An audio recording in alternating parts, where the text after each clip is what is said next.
Baik. Nah, kita pada pagi hari ini akan membahas terkait diskusi bisnis pembuatan atau perencanaan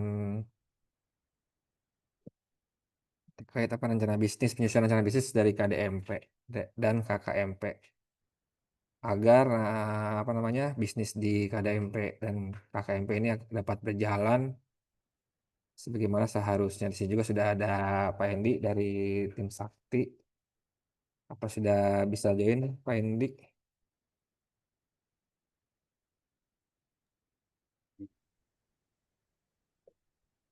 Selamat pagi Bapak Ibu, sudah dengar Baik, suaranya?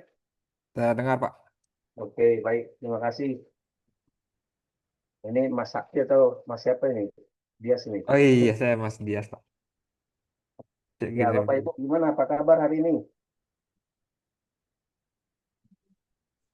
Baik, Pak. Baik, baik. Baik, ya. Semangat. Wah, ini Pak Bayu lagi sarapan atau lagi makan siang nih, Pak?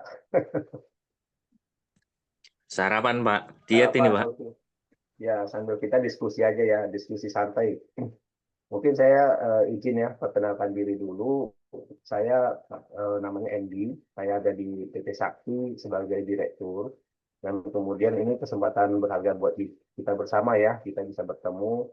Walaupun grup ini kan masih baru ya, platform Sakti Merah Putih ini kita bentuk sebenarnya untuk supaya bisa sharing ya antar kita sebagai pengurus koperasi yang baru, terutama untuk koperasi Desa Merah Putih. Saya lihat nih Bapak Ibu, eh, ya ada ibu-ibu juga ya, ada ya, ya ada Ibu Susi ini. Terus siapa lagi nih? Ini dominasinya kan cowok semua kelihatannya pengurus. Ya oke, saya lihat nih ada KDMP Desa Sukamurni. Boleh izin siapa Pak siapa atau Ibu siapa dari KDMP Desa Sukamurni? Belum kelihatan, masih oke ya.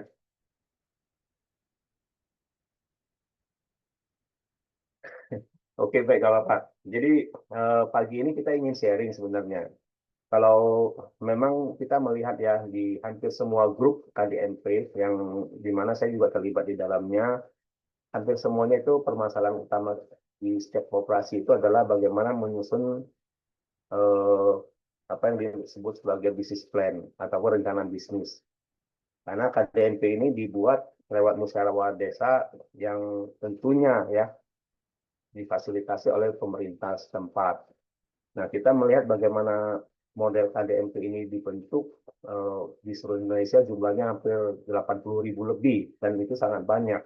Dan kita tahu bahwa kemampuan ataupun kapasitas pemerintah di setiap daerah itu tentu berbeda. Terutama untuk teman-teman kita juga sama ya, terutama koperasi desa yang dibentuk pengurusnya itu dari mungkin juga perangkat desa setempat ataupun dari teman-teman penggerak koperasi di daerah masing-masing. Jadi kalau kita bicara soal yang namanya rencana bisnis, maka kita itu biasanya itu menyusun proposal. Kalau di koperasi, kita mengenal itu namanya kita menyusun rencana anggaran dan belanja dan juga pendapatan buat di koperasi selama 1 tahun. Jadi setiap koperasi yang berdiri biasanya harus menyusun itu, ya. Nah, saya ingin tahu juga apakah Bapak Ibu sudah pernah ikut pelatihan ya, pelatihan yang diselenggarakan di kementerian. Ada yang sudah pernah ikut nggak? Boleh raise hand ataupun open cam, boleh sharing sebentar.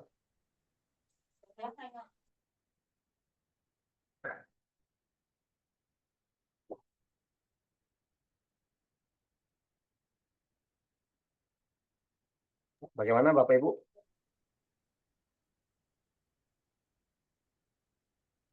Ini kelihatannya masih pasif semua. Jadi bukan diskusi nanti. Ini menjadi satu arah ya.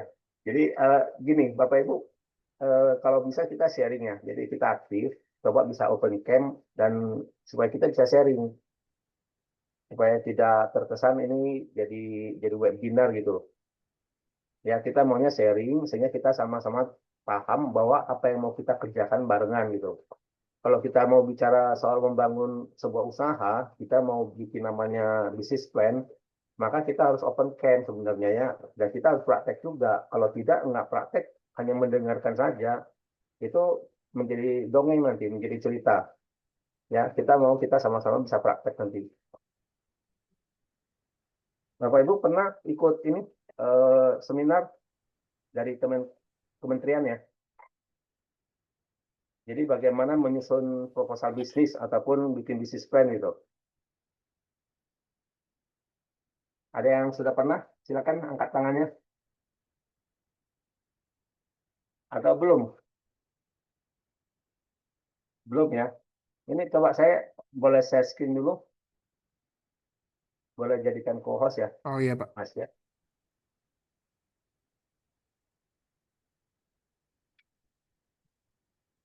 Sudah kelihatan Bapak Ibu? sudah Pak. Sudah ya. Pernah ikut acara ini nggak? Di Talenta Koperasi itu mestinya masih ada ya rekamannya.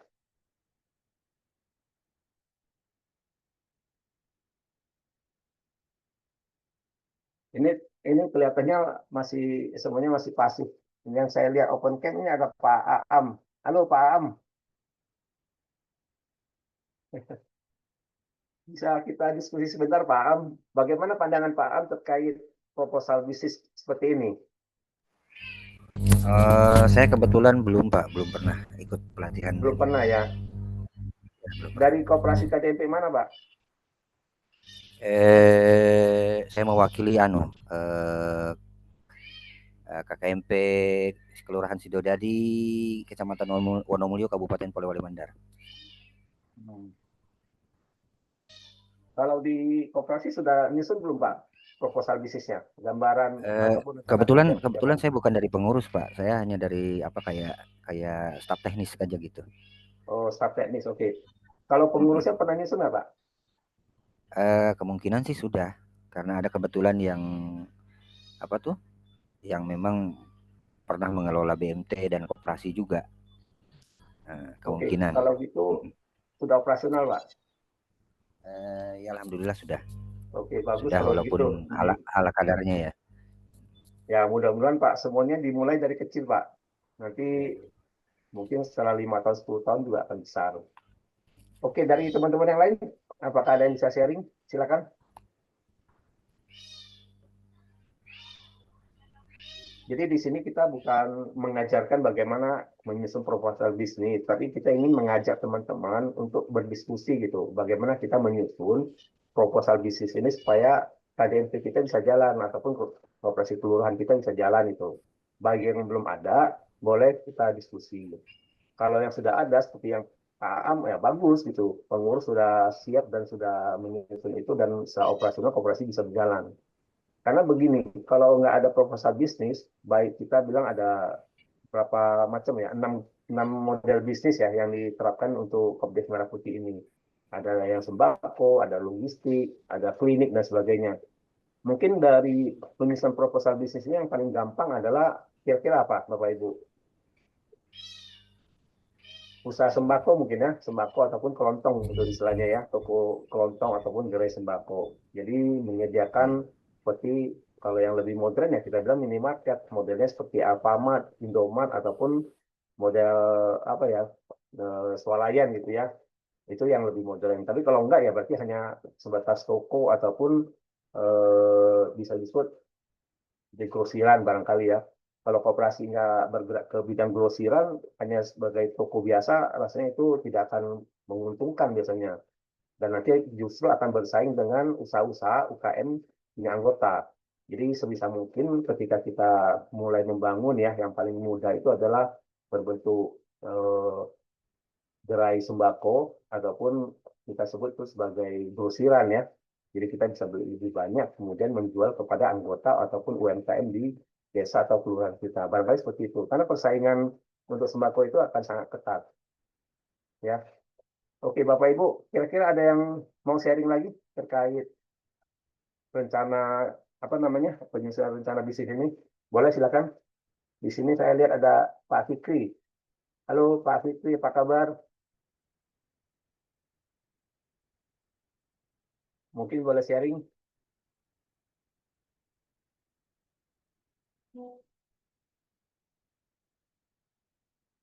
Ya, kita berharap diskusi kita bisa interaktif.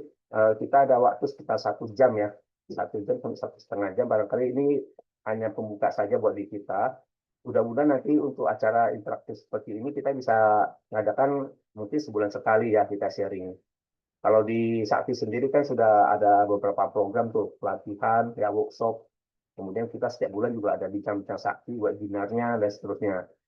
Nah, untuk acara KDMP seperti ini, khususnya untuk membahas bagaimana memanfaatkan platform Sakti Merah Putih gitu ya, tentunya untuk bagaimana membantu teman-teman juga untuk mendigitalisasi bisnisnya. Karena gini, kita melihat hampir semua Kopdes ataupun Kopkel ya yang sudah terbentuk hingga saat ini, mayoritas kalau kita bilang di setiap daerah itu belum bisa berjalan dengan baik.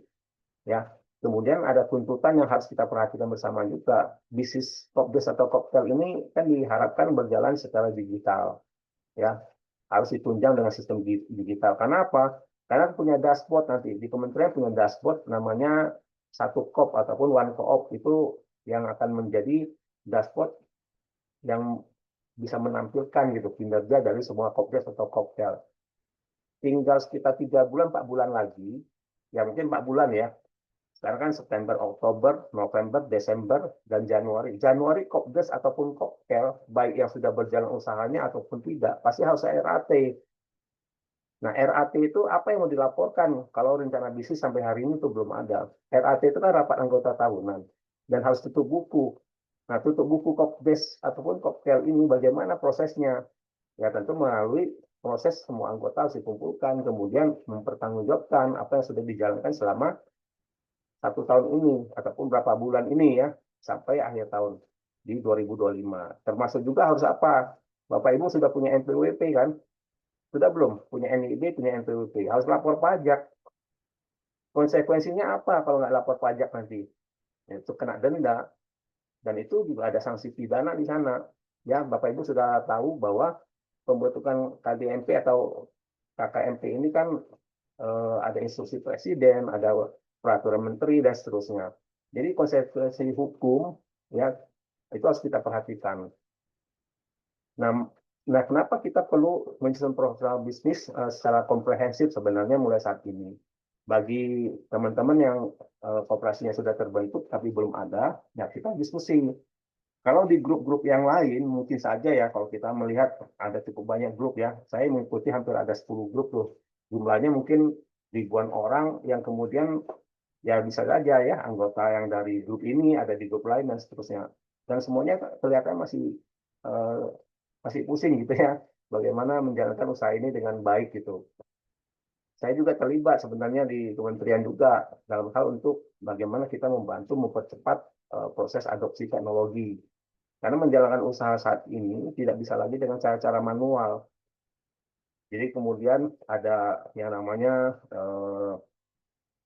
Kop.id ya sebagai microsite yang kemudian nanti akan menjadi namanya si Kopdes kalau nggak salah ya itu menampilkan profil koperasi Kopdes Merah Putih ataupun Kopdes Merah Putih. Karena nanti Bapak Ibu yang terintegrasi dengan situs Kop.id tersebut, ya microsite tersebut, itulah yang kemudian diprioritaskan untuk menambahkan bantuan pinjaman sebenarnya ya, lewat Himbara. Itu salah satu persyaratan. Karena harus ditampilkan profilnya, bahwa koperasi itu benar berjalan dan ada transaksionalnya di dalam sistem ini.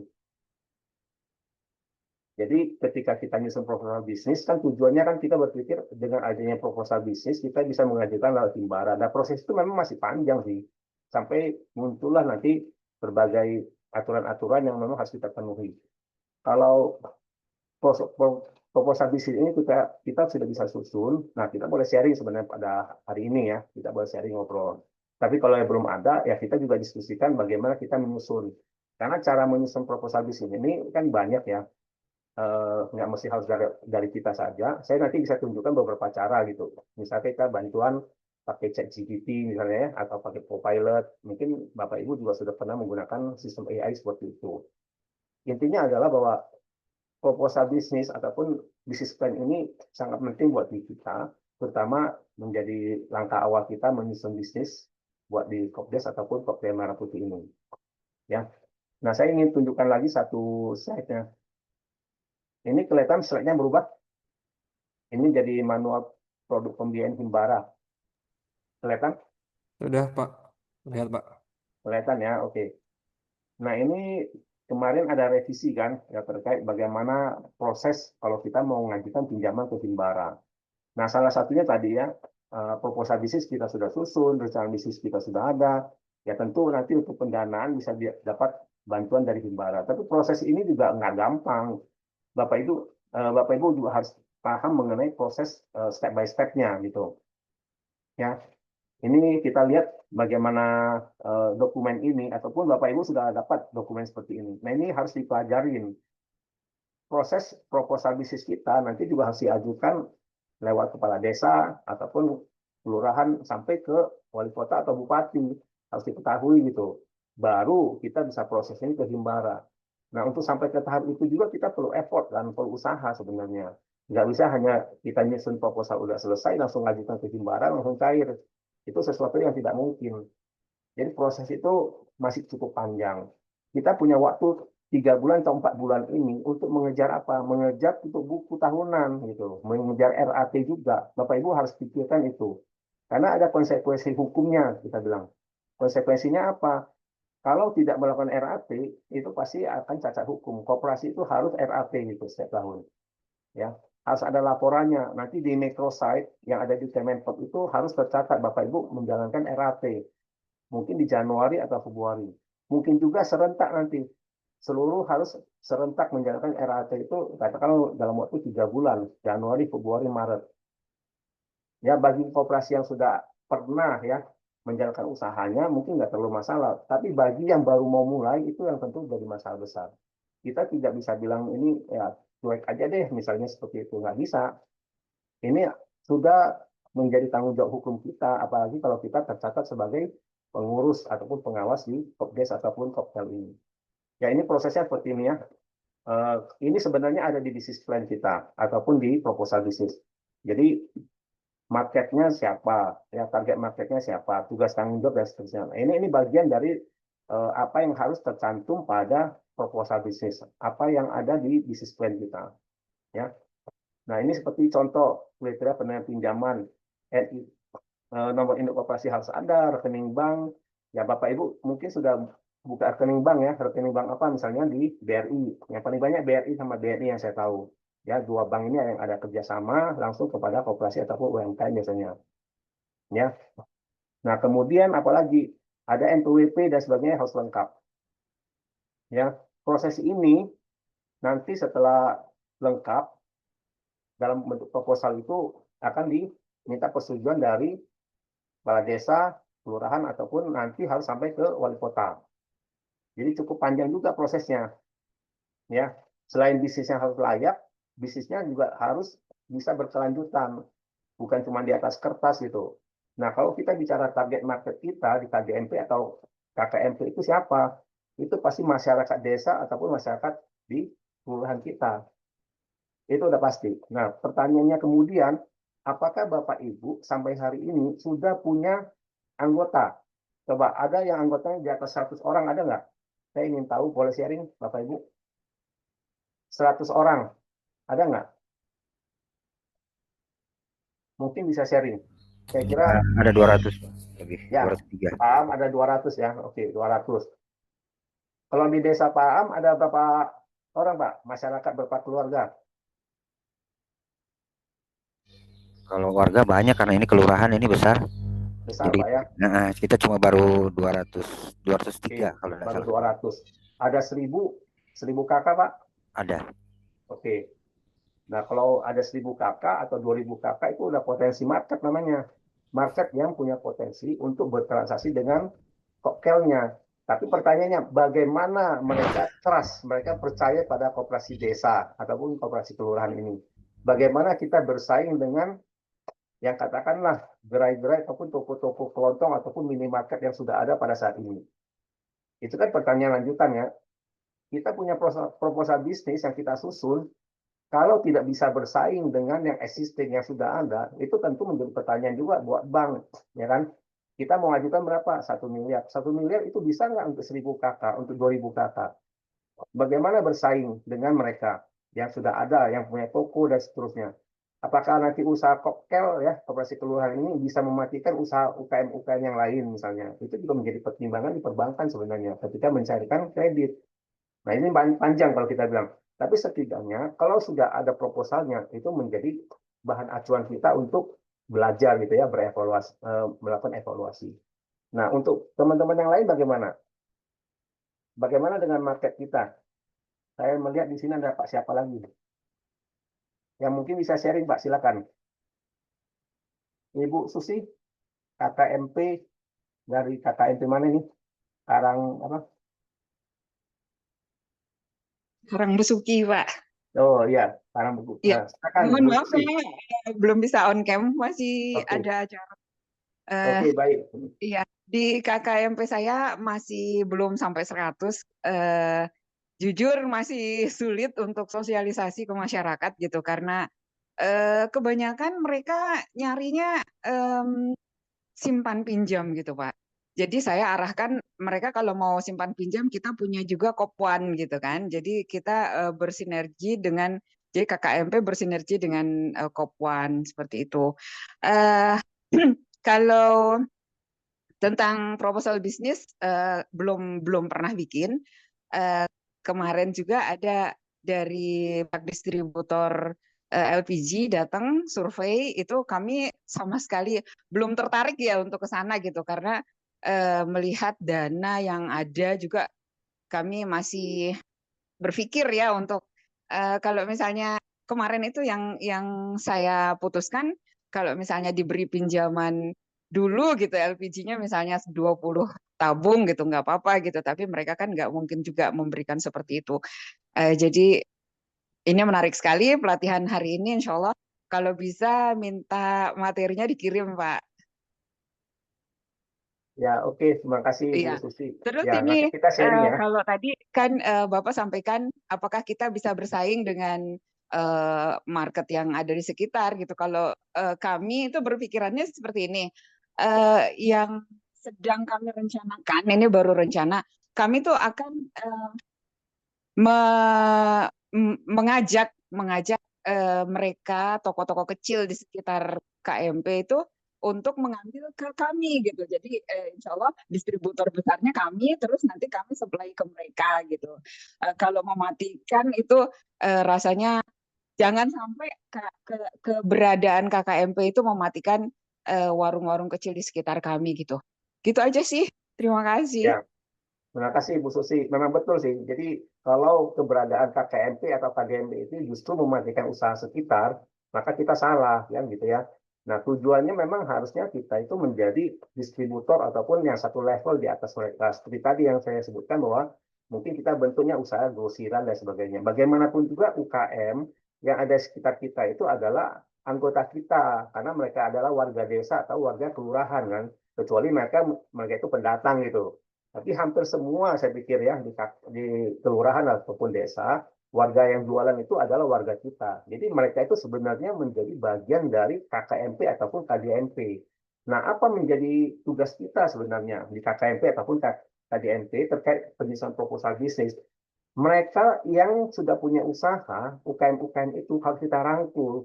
Sehingga kita itu disebut kalau di level bisnis, kita sebutnya itu KKMP ataupun KDMP itu adalah bisnis agregator. Pernah dengar nggak Bapak Ibu? Bisnis agregator. Jadi bisnis agregator itu artinya apa? Kita itu kalau kita bicara soal negatifnya ya kita itu mirip kayak tengkulak gitu. Ya, tapi nggak apa-apa. Ini tengkulak positif ya, bukan negatif. Nggak semua tengkulak itu jahat ya. Jadi kita tetap harus berasumsi KKMP ataupun KDMP itu adalah tengkulak bersama.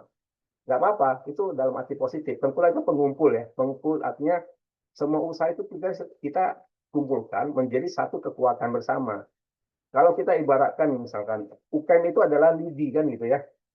Nah, KDMP atau KKMP itu adalah ada pengikat sapunya gitu. Nah, UKM-UKM harus kita ikat menjadi satu kesatuan dalam bentuk koperasi.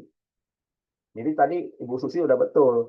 Mungkin ada pengecer gas itu ada berapa UKM ya yang untuk distribusi namanya beras ya, kemudian kebutuhan yang lain-lainnya semua kita bisa kumpulkan ya, menjadikan ini sebagai bisnis bersama melalui koperasi. Nah, koperasi kemudian apa? Ya bisa melakukan negosiasi apakah dengan Bulog, dengan apa Pertamina untuk gas dan sebagainya, sehingga kita menjadi jauh lebih efisien. Kira-kira seperti itu. Kita itu jangan bersaing dengan market yang sudah ada, dengan UKM-UKM yang sudah ada, karena mereka adalah potensi menjadi anggota kita. Tadi benar juga kata Bu Susi, semuanya mikirnya kan simpan pinjam. Ketika membuat koperasi, yang ditanya itu boleh pinjam berapa kan gitu ya Pak ya. Pak Am, pernah nggak ditanyain? Datang anggota, mau jadi anggota, mau minjem kan gitu ya. Ya sama seperti kita, di KKMP juga sama ya, KDMP. Ketika koperasi dibentuk, kita juga nanya ke pemerintah, mau minta uang untuk apa? Untuk modal kan gitu ya. Koperasi dibentuk, nanti minta modal kan gitu. Nah, lewat Himbara, targetnya seperti itu. Ternyata nggak gampang. Ya, semuanya juga sama. Semua butuhnya modal supaya usaha bisa berputar. Nah, coba kita telusurin lagi. Tadi apa yang disampaikan di sisi juga benar bahwa sebaiknya KKMP ataupun KDMP itu bersinergi dengan koperasi yang sudah ada. Mungkin besok ya ada webinarnya tuh. Bagaimana koperasi KDMP atau KKMP itu bisa bersinergi dengan koperasi yang sudah ada, yang kemudian bisa memberdayakan anggota-anggota yang ada. Koperasi yang existing itu kan banyak ya, simpan pinjam tuh banyak. Kita kenal juga banyak banget di setiap kota, kelurahan, sampai ke desa juga ada. Jadi koperasi simpan pinjam itu bisa menjadi salah satu model seperti banknya koperasi KDMP atau KKMP. Ya, KSP ya, koperasi simpan pinjam ataupun BMP. Kita bisa kerjasama secara strategis. Dalam arti apa? Pasti anggota KKMP, KDMP itu mungkin juga menjadi anggota di KSP ataupun BMT tersebut.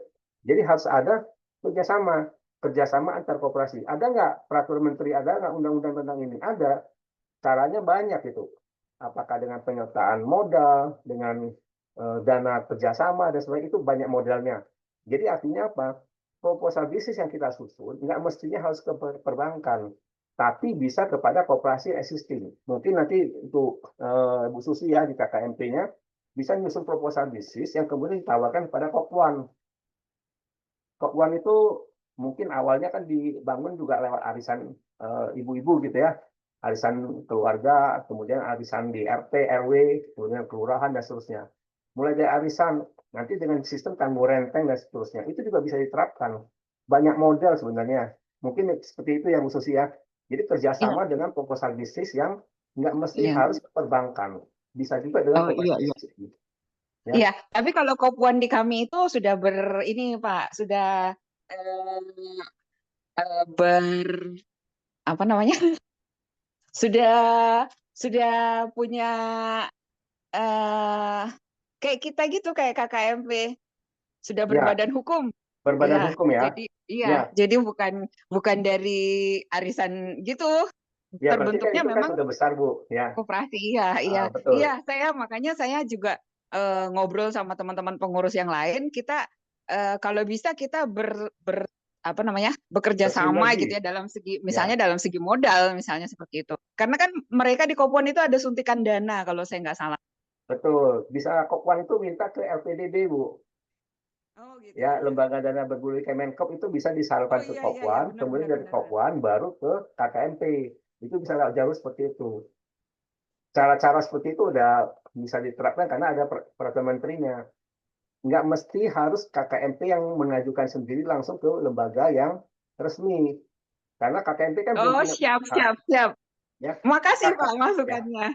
KKMP itu belum punya model bisnisnya, belum punya skala usahanya, kemudian tiba-tiba mau minjam ke bank, sebenarnya ini sangat sulit. Makanya kita selalu bilang, kita juga menganjurkan gitu ya, ketika pertemuan dengan Kemenkom kita sampaikan, hampir semua perbankan itu selalu menanyakan keberlanjutan usaha, ya keberlanjutan usaha dari lembaga yang akan mendapatkan pinjaman.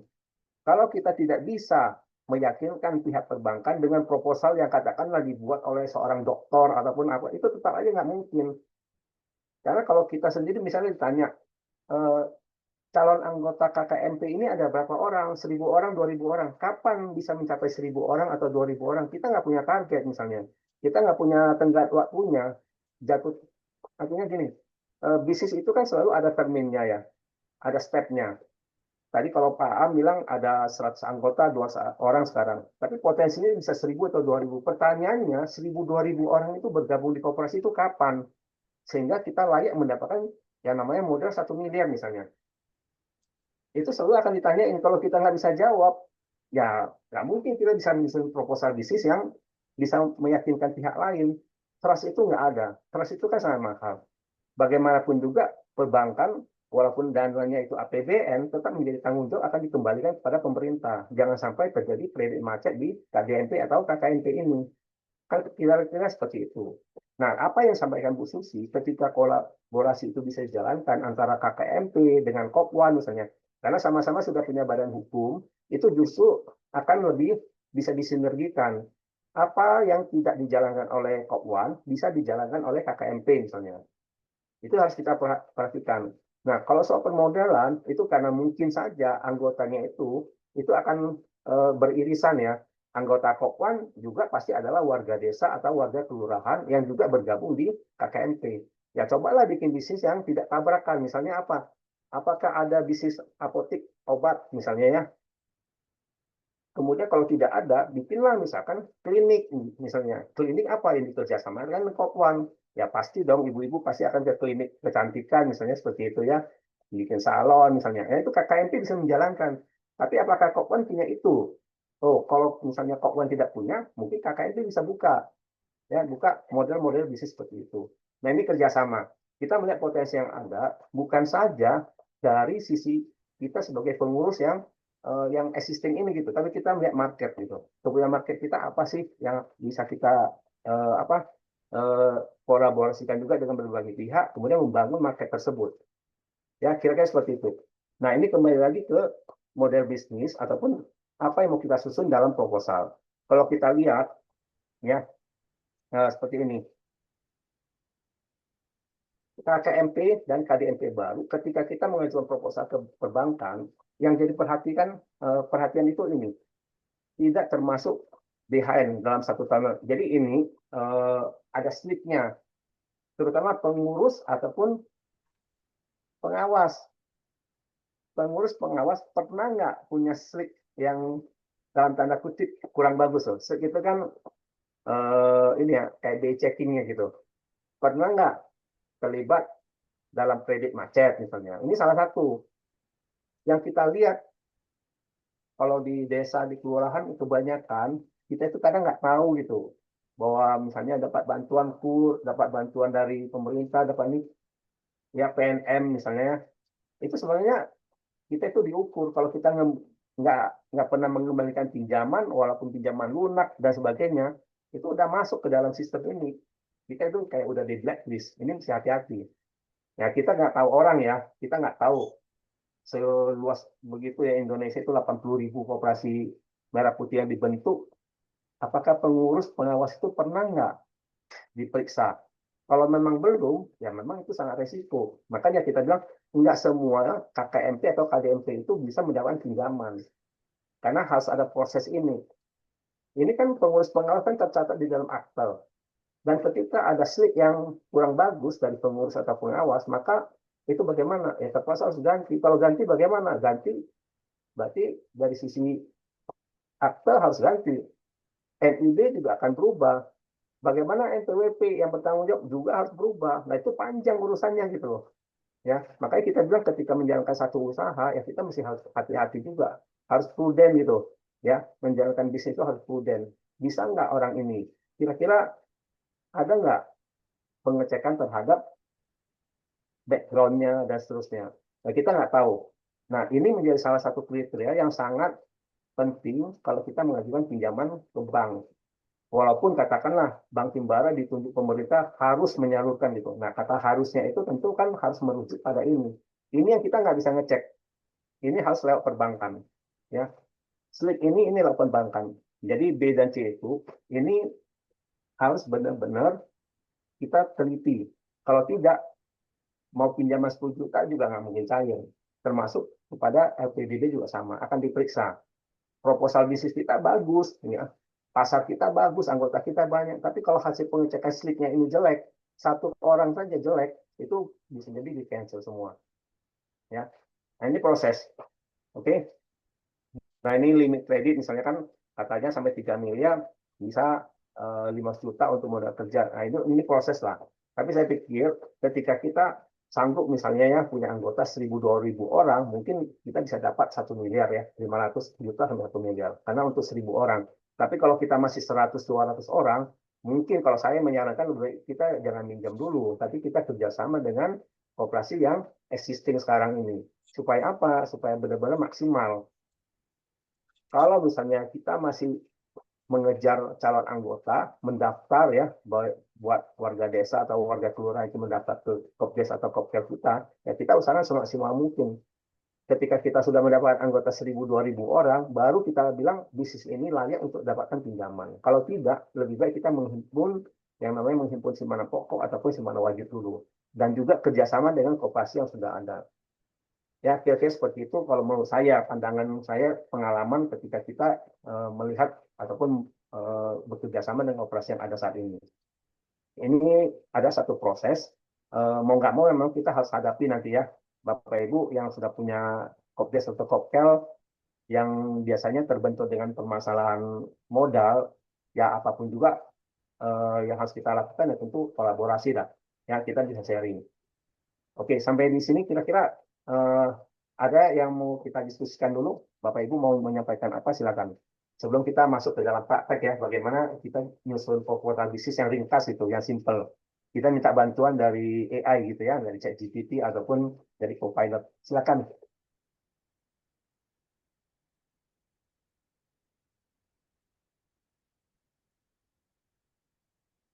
Ada Bapak Ibu, silakan.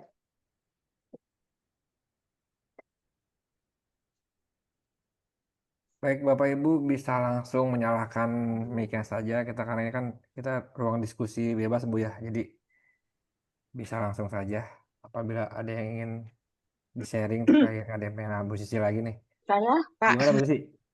Ya, tentang Slik tadi ya. Ini 1 minggu yang lalu mungkin itu rame itu di grup ketua KKMP di Kota Malang. Itu eh, apa pembahasan yang diramekan itu gini. Kalau Slik itu eh, kan nggak ada ya di awal itu kita nggak ada pemberitahuan gitu kalau pengurus dan pengawas itu harus bebas dari itu ya dari BI checking gitu. Nggak ada di awal itu nggak ada pembicaraan itu. Nah ketika sekarang ada seperti itu terus jadi rame gitu kan di grup. Nah kalau yang BI checking itu yang diharapkan dari pengurus dan pengawas itu apakah misalnya kan kalau saya mah mikirnya gini, kalau misalnya dia ada pinjaman yang nggak terbayar misalnya gitu, atau misalnya kartu kredit yang nggak terbayar gitu. Nah ini ada rame, gimana katanya kalau kita tuh punya pinjaman, tapi pembayar apa maksudnya dia masih punya utang misalnya kredit rumah gitu, misalnya masih ada 2 tahun gitu, apa harus dilunasin gitu supaya bebas BI checking. Itu, Pak. Ya, oke Bu, makasih. Kalau soal BI checking selama yang namanya pengurus, pengawas punya kredit pribadi, selama itu lancar, nggak ada masalah sih Bu. Yang penting lancar ya. Jadi kalau Oh call iya ya, 2, iya ya jadi nggak kalau perlu kan, nggak misalnya perlu, dia masih nggak punya perlu, 2 tahun utang dilunasin. terus harus dilunasin Ya, kan? nggak perlu. Jadi Oke, kalau di sini oke, kolektibilitas lancar itu ya siap, jangan sampai ada yang nunggak gitu ya. Kalau ada siap, yang nunggak siap, ya siap. segera dibereskan nunggaknya. Tunggakan diberesin itu udah pasti lancar lagi. Jadi artinya apa? Eh, yang kredit macet itu untuk pribadi ya, untuk pengurus pengawas itu harus segera diselesaikan. Karena itu menjadi apa? eh, kunci ukuran kredibilitas dari KDMP nanti ke depan. Jadi Oh itu iya harus ya, kita itu semua, beresin. semua. Misalnya kita kan di tempat saya itu ada 7 pengurus, 5 pengawas. Itu semuanya atau hanya ketua-ketua aja Pengurus pengawas yang di dalam akte, Bu. Yang tercatat di yang di dalam dalam akte. akte? Ya, Oh, berarti ya nggak semua tuh. ya semua ya. Iya, Pokoknya iya. harus di Cuman dalam 3 akte kalau saja. nggak salah di akte ya. Di akte itu kan minimal 9 orang. Jadi akte itu Oh kan semua mencerminkan tuh, semua. Hmm. Kirain yang tanda tangan doang. Ya. Tanda tangan akta kan cuma 3 kalau nggak salah. Yang tercatat namanya di dalam akte. Yang tercantum Ya. siap-siap berarti semua 12 orang. Oh, ada 12 ya. Ya. Karena kalau Iya. koperasi sekarang kan minimal 9 ya, Bu. Iya, Ya, kalau ada 12, saya dimaksimalkan jadi 7 pengurus, 5 pengawas. oke. Jadi memang Oke, harus lanjut Pak. semuanya, ya. Semua yang tercatat dalam akte harus bersih. Jadi kalau ada Siap. yang kurang bersih, itu segera dibereskan, nggak apa-apa. Nanti boleh tanya ke OJK setempat gitu ya, di kota itu boleh tanyakan. Jadi dengan bank apa bermasalah. Kadang yang jadi masalah itu kartu kredit ya. Kalau di kelurahan, Iya, iya. koperasi kelurahan kan udah dekat kota mungkin ya. Kalau desa kan mungkin nggak ada yang pakai kartu kredit. Nah, kartu kredit itu barangkali kan kita diminta perpanjangan, terus kita bilang, ah sudah, saya nggak mau pakai lagi, nggak mau perpanjang. Terus kita diamkan. Nah, itu kolektivitas kena, Bu. Itu mesti hati-hati. Kartu kredit itu, kalau kita nggak perpanjang, kita harus gunting, harus kembalikan kepada bank, minta itu semua dicabut. Baru itu bersih. Kalau tidak, tetap kita Oh, siap, bersihkan. siap, Itu siap. biasanya di OJK seperti itu. Ya, nanti minta fasilitasi dari OJK bisa. OJK Oh Kanwil iya, ya, terima itu kasih di Pak. kota. Oke, silakan tadi ada yang mau bertanya, Pak siapa? Ya, saya Pak dari Bone, Pak Subhan. Ya, silakan Pak Subhan. Iya, iya Pak.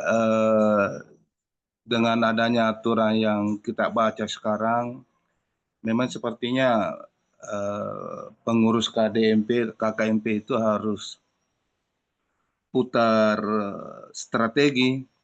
Karena kemarin harapannya kita adalah setelah terbentuknya koperasi, kita sudah punya model bisnis, tapi model bisnis ini butuh dana. Ternyata dananya harus seketat itu persyaratannya. Sehingga yang kita harapkan sekarang adalah bagaimana para anggota kita bisa kita himpun simpanan wajib dan simpanan pokoknya menjadi modal awal untuk bergerak. Dan memang sebenarnya koperasi harus begitu. Tetapi dalam perkembangan sekarang kan semua koperasi tidak berjalan seperti itu.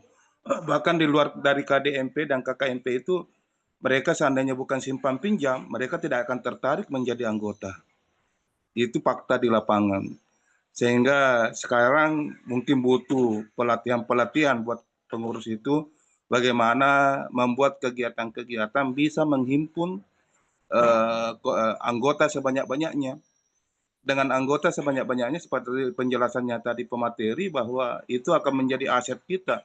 Bahkan himbara tidak dibutuhkan lagi ketika anggota kita banyak dan mempunyai kesadaran untuk simpanan wajib dan simpanan pokok. Saya kira himbara goodbye. Tidak usah menawarkan kredit kepada kita. Jadi saran saya kepada pemateri, bikinlah materi-materi bagaimana menggait anggota sebanyak-banyaknya. Tidak usah membuat profil bisnis yang begitu wah. Karena bisnis sudah ada sebenarnya. Cuma untuk mendorongnya itu tidak ada modal itu. Modal dari himbara goodbye sajalah. Wassalam. Kalau dengan ketaknya Betul seperti Pak. itu. Ya, Pas terima salam kasih. aja ke Himbara gitu Pak ya. Ya, betul. Terima kasih, Pak. Oke, terima kasih Pak Subhan. Jadi memang idenya ini luar biasa. Ya kalau kita lihat memang Presiden punya ide seperti itu sebenarnya ketika membentuk KDNP ini. Karena melihat Indonesia begitu luas, ya kemudian dari kalau nggak salah konsepnya ini sebenarnya kan udah sejak lama ya, dari zamannya Pak Sumitro waktu menjadi apa namanya menteri juga ya, itu kan orang tuanya Pak Presiden gitu ya. Jadi soal Koperasi Merah Putih ini, dulu kan kita kenal itu ada KUD. KUD juga menjadi salah satu ini juga konsep sebenarnya dulu. KUD itu mirip kayak KMP ini, tapi itu kan zaman Pak Harto ya. Tapi karena gagal KUD itu tidak maksimal, ya kita tahulah prosesnya ya. KUD itu kan selalu ya menjadi singkatan dari ketua untung duluan gitu ya. Nah itu program lama yang sebenarnya juga cukup bagus. Banyak juga yang berhasil KUD-nya, nggak semuanya gagal sih kita bilang. Ya kita pernah melihat juga ya KUD yang memang sukses sampai hari ini masih eksis juga masih ada. Nah ini kembali lagi soal ini program pemerintah yang sebenarnya tujuannya adalah sangat bagus gitu. Hanya kadang kita juga sebagai masyarakat, ya seperti kata Pak Suban tadi, kita itu tergantung ya, sangat bergantung ketika kita diminta bikin koperasi, ya kita nanyanya modal kan gitu. Jadi usaha kita sendiri nggak ada bagaimana untuk menggait anggota ataupun merangkul anggota di sekitar kita.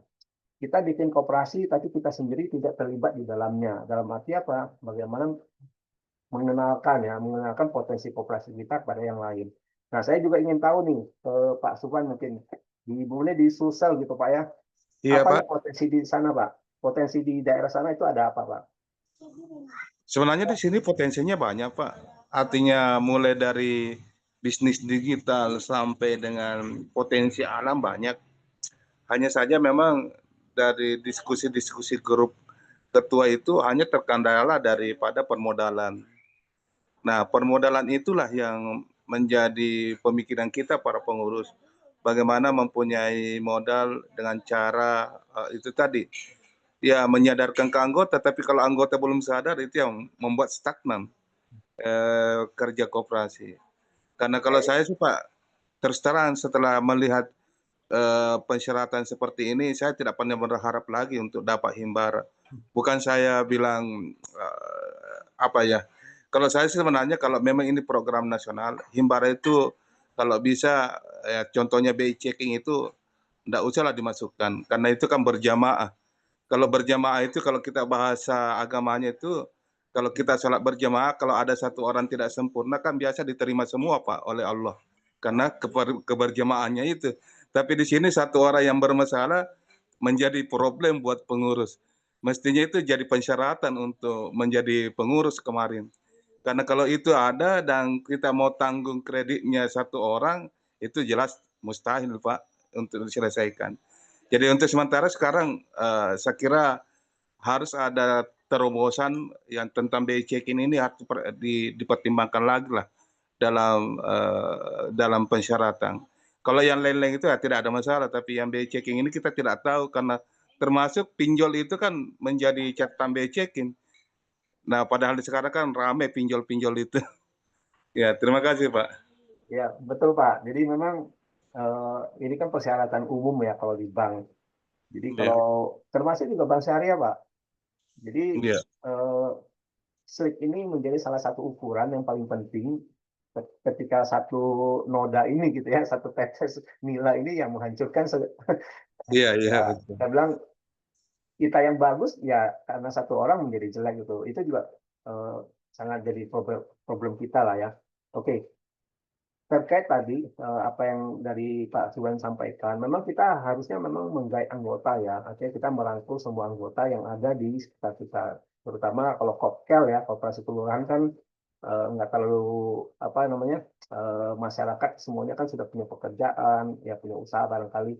Nah itu bisa kita rangkul gimana Koperasi Kelurahan itu menjadi agregator. Nah yang sering menjadi kendala itu koperasi desa sebenarnya.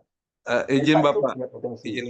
Jadi Ya, makanya silakan. tadi Pak, saya mengusulkan yang diperbanyak itu adalah bagaimana pelatihan-pelatihan pengurus cara menggait anggota sebanyak-banyaknya. Itu yang perlu mungkin ada beberapa cara tips cara menghimpun anggota sebanyak-banyaknya karena kalau secara door to door kan itu sudah lumrah, tapi siapa tahu ada strategi-strategi sehingga anggota mau menjadi anggota koperasi dengan tanpa susah diajak Pak itu. Mungkin itu yang perlu kita pertimbangkan sekarang. Ya, betul Pak. Mungkin itu menjadi salah satu PR kita bersama ya. Nanti kita bisa juga nih bikin semacam acara seperti ini ya. Kita kumpul-kumpul, ya bisa kalau seandainya di desa, di lingkungan kita, di kelurahan, kita juga bisa ngumpulin teman-teman lewat Zoom, lewat bikin grup, mulai dari tetangga, mulai dari yang punya usaha sebenarnya kalau saya melihat. Ya, kita kan pasti punya teman-teman yang punya bisnis ya. Jadi satu dengan yang lainnya ya kita berkolaborasi dan kalau nanti sudah ada keramaian, biasanya orang pasti akan ngumpul. 10 orang dulu deh misalnya. Kita nggak bisa tiba-tiba menganjurkan orang untuk masuk ke koperasi tanpa kita menyampaikan benefitnya apa, ya kan? Iya. Benefit itu penting. Jadi ketika kita bilang apakah kita ikhlas, kita ridho nggak sih sebenarnya kalau namanya berusaha itu kemudian hasil usaha kita yang semakin meningkat kita mau bagikan kepada teman-teman yang lain. Kalau kita ikhlas ya berarti kita bisa berkooperasi. Tapi kalau Iya, kita mindsetnya nggak ikhlas misalnya, ya kalau untung ya saya yang berusaha, saya yang harus dapatkan untungnya misalnya. Ya tentu itu tidak mungkin kita bisa nggak berkooperasi. mungkin. Karena egonya itu yang harus kita buang ketika berkooperasi. Ya. Jadi saya ingin kasih contoh juga sebenarnya buat teman-teman yang hadir, Bapak Ibu. Kalau kita lihat misalkan Sakti ini sebuah perusahaan kan PT. Tapi Bapak Ibu harus tahu Sakti ini bukan perusahaan perorangan, ini perusahaan milik koperasi. Jadi kami ada sekitar waktu awal tahun 2018 itu ada 18 koperasi besar di seluruh Indonesia itu bergabung kemudian bikin satu perusahaan platform. Karena kita punya kebutuhan bersama, punya kebutuhan untuk mendigitalisasi sistem gitu. Itu dari koperasi yang ada di Medan, di Ambon, di Jawa Timur, ya, di Jawa Barat, di Kalimantan, di Sulawesi juga ada. Jadi kita itu berkumpul, membentuk satu perusahaan bersama dalam bentuk PT. Kenapa PT? Karena pada saat itu koperasi hampir tidak ada KBLI-nya ya. Jadi untuk model bisnis itu tidak ada yang kemudian bisa bikin platform gitu loh. Izin usahanya nggak ada. Harus bentuknya perusahaan teknologi namanya itu pasti harus di KBLI yang bentuknya PT. Itu cerita awalnya. Nah, kemudian saat itu berkembang. Nah, sekarang malah semua koperasi harus punya KBLI ya. Betul ya? Waktu Bapak Ibu bikin KKMP atau KDMP ini kan harus terdaftar tuh. Punya misalnya KBLI-nya apa? Sembako, klinik, bikin apa? Gas eceran, dan seterusnya kan harus dipilih tuh nomor-nomornya kan. Kan seperti itu. Iya, Nah, betul. dulu tuh nggak ada. Koperasi itu nggak ada. Dulu itu kalau bikin koperasi, ya harus ke dinas koperasi, kemudian nggak harus lewat ke Kemenkumham kan dulu ya, pakai badan hukum gitu ya, kemudian disahkan di kementerian itu. Akhirnya kan bentuknya harus bentuk SK Kemenkumham, kemudian harus ada KBLI-nya yang dipilih dan seterusnya. Nah itu kira-kira proses kita juga gitu. Nah kemudian kalau bicara soal KKMP atau KDMP ini, kalau untuk menggait anggota, ya memang kita perlu ada usaha dari teman-teman semua, antara kita dengan teman. Karena apa? Yang saya lihat itu, BUMDes itu kan sudah terbentuk misalnya di desa-desa misalnya. BUMDes itu menjadi kendaraan buat KDMP juga bisa. Harus ada kolaborasi dengan bisnis yang sudah berjalan. Nah, proposal bisnis yang kita susun juga itu harus berkaitan dengan proses seperti itu. Nggak bisa berdiri sendiri-sendiri. Nah, kalau untuk koperasi kelurahan, itu tadi yang saya sampaikan bahwa kalau seandainya di kelurahan kita sudah punya berbagai model bisnis, ada yang sembako, ada yang grosiran, ada yang macam-macam gitu. Ya kita harus bisa mengumpulkan mereka. Pakai apa?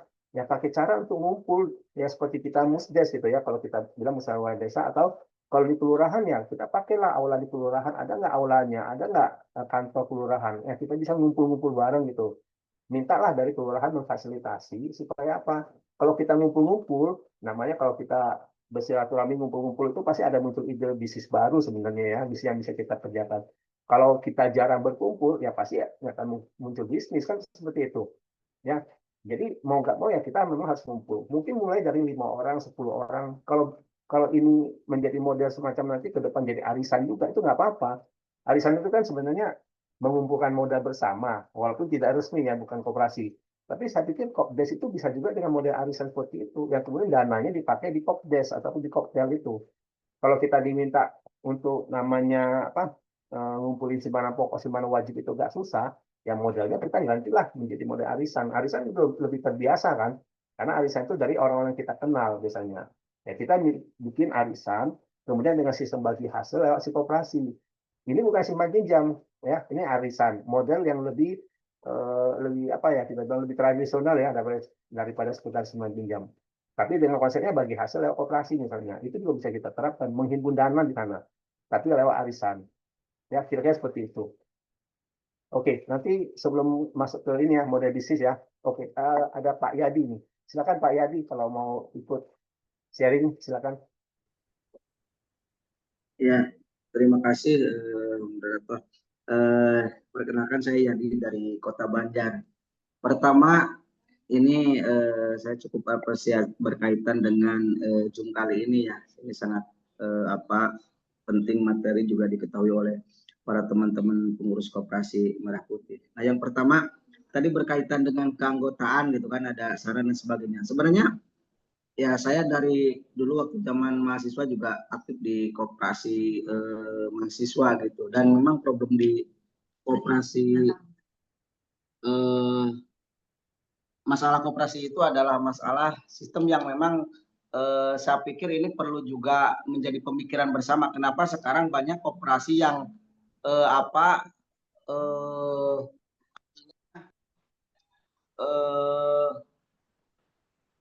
fiktif, dalam artian gini, kenapa Bang Emok bisa jalan gitu ataupun yang lain bisa cepat ya, karena mungkin tadi keanggotaannya cukup sedikit itu. Saya pikir juga teman-teman koperasi di satu sisi banyak anggota juga cukup bagus untuk menggalang satu kekuatan dan memang itu spirit yang paling bagus. Tapi memang di satu sisi ada mekanisme yang harus juga kita sama-sama ketahui. Contoh misalkan dalam proses perjalanannya eh, ada pengurus ataupun pengawas yang mengundurkan diri ataupun bagaimana sehingga ini keterlambatan dalam mekanisme pengambilan kebijakan. Nah, itu mungkin yang pertama, sehingga saya pikir cukup teman-teman di koperasi apalagi KDMP ini harus bisa merespon itu gitu ya, bisa gerak cepat dalam proses pengambilan kebijakan. Nah, yang kedua ini mungkin materi berkaitan dengan tadi ini kebijakan khusus untuk koperasi ya, memang semenjak sudah presiden ke-8 baru Presiden Pak Prabowo yang memang punya concern terhadap ekonomi kerakyatan, dan saya pikir itu hadirnya ada di koperasi gitu, dan ini perlu perlu disupport, perlu didukung, dan juga perlu ditangkap oleh kita semua selaku pengurus apalagi masyarakat untuk bagaimana bisa mengembangkan koperasi ini. Nah, cuma problemnya tadi gitu ya, apalagi juga di teman-teman grup yang lain juga, ini pertama masalah SDM gitu kan, yang kedua adalah sumber baik tata kelola gitu ya, tata kelola apalagi juga ke level paling bawah untuk pengurusan administrasi dan sebagainya sudah cukup lambat. Nah, saya pikir bisnis ini nanti lebih materi yang saya pikir bisa ini bisa di-share gitu ya untuk materinya, sehingga teman-teman koperasi ini bisa lebih cepat menangkap, dan termasuk juga tadi persyaratan ini saya pikir tadi itu perlu diusulkan lah, walaupun itu juga untuk mekanisme perbankan, tapi mungkin bisa lebih disimpulkan gitu, ataupun ada payung hukum yang membolehkan untuk bisa misalkan tidak masalah by checking dan sebagainya, ada riwayat-riwayat yang lain. Itu saja mungkin dari saya. Terima kasih. Assalamualaikum warahmatullahi wabarakatuh. Ya, baik. Terima kasih Pak Yadi masukan-masukannya. Ya, karena kalau keputusan ini kan memang di level kementerian. Ya, oke, silakan Pak siapa yang mau ikutan sharing, Pak Basari.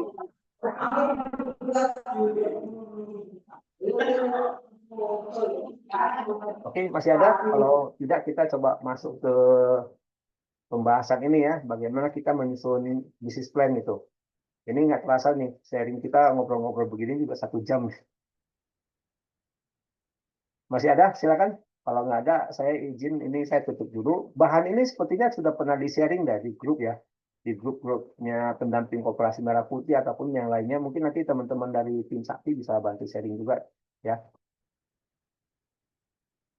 Masih ada? Kalau enggak kita coba ya.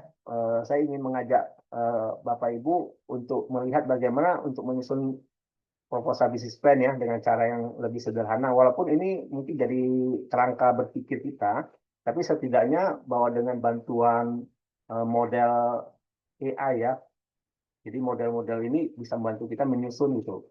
Jadi kita bisa bereksperimen sebenarnya bagaimana menyusun itu dengan cara yang lebih mudah tanpa kita berpikir terlalu rumit gitu. Oke, masih ada yang mau disampaikan? Silakan. Saya izin siapkan dulu untuk ininya ya. Saya menggunakan ChatGPT yang gratis saja ya. Baik. Bagi Bapak Ibu, apabila ada yang masih ingin sharing terkait KDMP-nya, kondisi seperti apa, dipersilakan.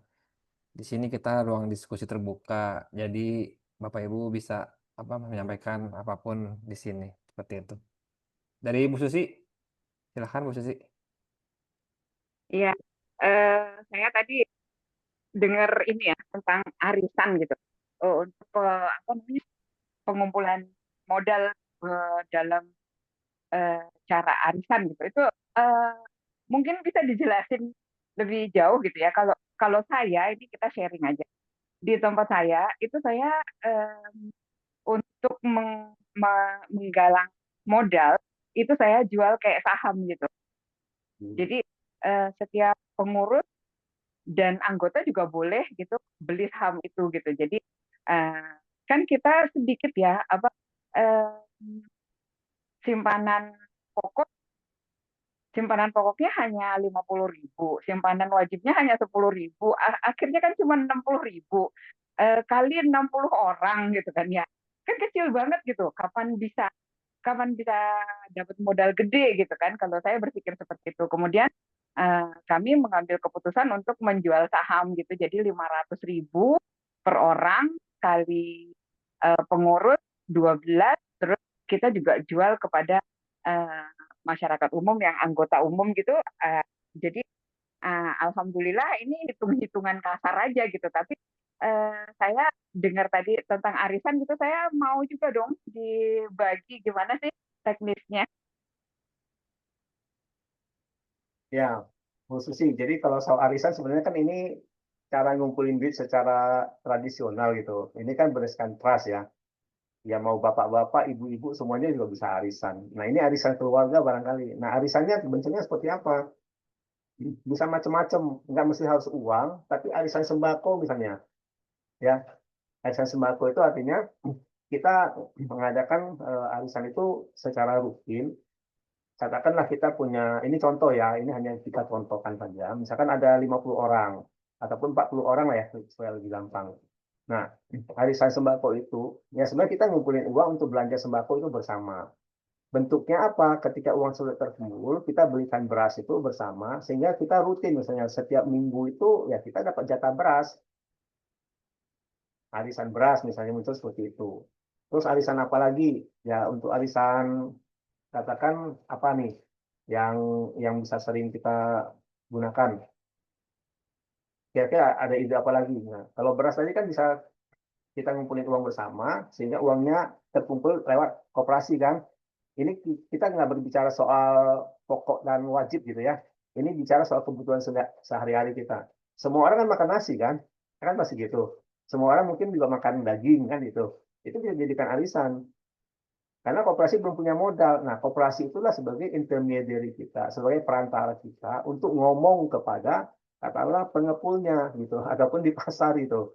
Misalkan ke grosiran ya, kita bisa beli beras katakanlah 500 kilo. 500 kilo itu untuk berapa? Satu orang 5 kilo misalnya. 500 kilo berarti 100 kan. Beli 500 kilo itu dalam bentuk 5 kilo per bungkus itu kan akan jauh lebih murah dibandingkan kita masing-masing beli ke grosiran misalnya beli 10 apa namanya 10 bungkus misalnya 5 kilo kan 5 kali 10 ya 50 kilo kan gitu ya 10 bungkus. Tapi kalau kita belinya 100 tentu akan lebih murah. Nah itu maksudnya dengan model arisan seperti ini ngumpulin uang untuk dibelanjakan bersama. Ini contoh yang simpel gitu. Nggak semuanya harus ngumpulin uang kemudian arisan itu berbentuk uang gitu ya. Bergantian gitu menggunakan uang itu. Nah, saya pikir arisan itu bisa menggunakan model-model seperti ini sehingga sampai terkumpullah modal buat di koperasi. Kan ada keuntungan tuh yang kemudian bisa di-sharingkan bagi hasil di koperasinya. Daripada kita juga sama kan belanja ke warung juga sendiri kan gitu. Nah, dengan model ini kita juga bisa menjadi agregator buat UMKM. UMKM itu kita ada berapa misalnya? Oh, setiap UMKM yang namanya jualan sembako, ya kebutuhan mereka itu kan dalam bentuk barang sebenarnya. Nah, itu ya kita agregasi lewat KKMP ini. Kita kumpulan ada berapa UKM misalnya? Ada 10 misalnya, 10 toko, 10 warung yang kemudian kita bantu mereka mengagregasi itu. Nah, ini yang kemudian menjadi model yang dijalankan oleh si KKMP. Jadi tidak menjual barang secara langsung, tapi menjadi perantara sebenarnya. Menjadi intermediary ataupun tengkulak buat mereka. Nah, dalam arti positif ya.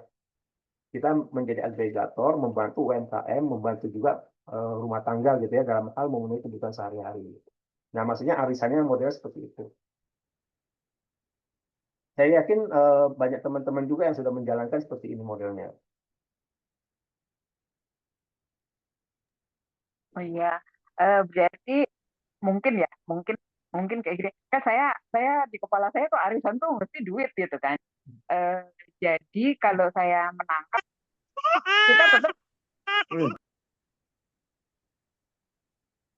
kita tetap ngumpulin uang, tapi belanja satu produk gitu ya. Terus nanti Ya, betul. yang menang sekarang ngambil gitu, gimana sih? Atau Yang misalnya, yang menang sekarang, yang sebenarnya kan ada keuntungan, Bu. Beli beras iya, kan nanti ada keuntungan. Ya dapat untung dari situ, Bu, bagi hasil dengan koperasi. oh iya iya iya iya iya Ya, iya dan iya, seterusnya iya, gitu. Jadi koperasi dapat untung, dan yang menang itu juga untung gitu loh. Bagi hasilnya kan iya, jelas kan. iya, Nah, iya. seperti itu. Tapi saya melihat ya Pak, saya melihat mungkin ya mudah-mudahan cuma di tempat saya gitu. Mereka itu kebanyakan yang mau menjadi anggota koperasi itu mereka yang mengharapkan bisa ngambil dulu kemudian bayar belakangan kayak gitu Pak. Kalau tidak untuk simpan pinjam ya mereka seperti itu. Jadi pinjam pinjam dulu gitu. Jadi kan saya juga dengan pengurus itu memutuskan untuk kita menjalankan unit yang simple dulu gitu, yang orang banyak banyak butuh yaitu tadi sembako gitu ya dengan gas LPG mungkin. Mereka itu yang disampaikan itu mereka ngambil dulu gitu. Jadi misalnya bahan pokok itu mereka butuh ini bla bla bla bla bla bla. Kemudian bayarnya ntar gitu loh Pak. Kebanyakan kayak gitu yang saya tanya itu. Nah, kalau begini, Bu, kalau yang memang bayarnya nanti, kalau dia memang usahanya warung makan, nggak apa-apa, gitu ya. Tapi kalau dia Oh, bukan punya usaha, maka itu menjadi resiko. Jadi itu kalau beban begini, nih, ada rumah beban makan buat. misalnya, ya, ada rumah makan, ada 10 warung gitu ya, 10 warung. Dia pengennya dibantu dengan cara seperti itu. Nah, ini juga bisa bentuk dalam bentuk arisan seperti yang tadi yang saya sampaikan. Tapi 10 warung itu yang kemudian kalau dia sudah menjual produk mereka, usaha mereka jalan, ya mereka pasti bisa kembalikan kan dalam bentuk uang gitu ya. Tapi kalau misalnya mereka nggak Berarti punya usaha, itu menjadi risiko buat di koperasi ataupun buat model arisan ini. Itu iya, pertimbangannya, betul. Itu ya. konsen Izin Bu. kita I- kepada i- pelaku usaha ya Pak kalau gitu ya. Sebab kalau misalnya mereka hanya rumah tangga biasa, saya takutnya gitu khawatir ya mungkin kekhawatiran kita semua gitu ya ketika eh, yang apa mereka misalnya hanya rumah tangga biasa gitu kemudian hanya mengikut jadi anggota biasa gitu ya kalau misalnya di tempat saya itu mereka nggak beli saham itu ya resiko banget Pak kalau misalnya kita menjalankan seperti itu benar. Ibu Susi bisa share bagaimana konteks sahamnya itu? Siapa tahu bisa duplikasi di kami. Iya, kami hanya menjalankannya seperti itu, Pak. Jadi apa untuk mengumpulkan modal itu kita eh, beli saham 500.000 gitu ya. Ya istilahnya istilah saya gitu ya. Ini namanya saham gitu. Tapi itu di luar. Jadi kan kita ada semuanya ada simpanan wajib, simpanan pokok, simpanan sukarela gitu kan. Nah ini yang 500 ini simpanan kita bilangnya saham gitu loh Pak. Hmm, iya iya iya. Iya, jadi itu nanti eh, apa tujuan Apa kami itu untuk apa ada perjanjian khusus bagi hasilnya mungkin lebih tinggi buat mereka atau gimana, iya Bu? iya seperti itu. Jadi kita kita kita tuangkan di ADART Pak. Jadi nanti Oh, iya jadi itu kita tentukan itu 2 tahun nggak boleh diambil, 2 tahun nggak boleh ditarik gitu loh. oh ya, siap siap siap, Bu. Iya. Iya. Terus nanti bagi hasilnya SHU-nya itu kita nanti tentu berbeda gitu. Jadi ada perhitungan sendiri yang 500 ini tadi gitu ya. Jadi di luar Iya, yang iya. simpanan-simpanan itu. Cobain deh Pak, beneran. Ini Ya, makanya kalau makanya makanya saya bilang, oh ini penemuan baru ini. Saya coba-coba iya, pelajari. iya saya mikirnya seperti itu untuk Iya, jadi gini ya Pak. Di tempat saya ada satu bapak ya. Eh, beliau senior gitu. Beliau senior iya. dan selalu bicara eh, Bu Susi, gimana? Kita kan nanti ini uang yang 3M bla bla bla bla bla itu ya. Iya, Saya betul. bilang, kita jangan mimpi lah. Nggak usah. Kita coba kita berpijak kepada kenyataan. Kita nggak usah mikirin yang itu. Kita bagaimana menjalankan ini gitu ya. Jadi terlepas ada bisnis dengan di luar sana gitu terserah gitu ya mereka mah. Tapi yang penting saya ingin koperasi saya ini jalan gitu, koperasi kita ini jalan. Kita ini sudah dikenal, kita ini sudah diangkat oleh masyarakat.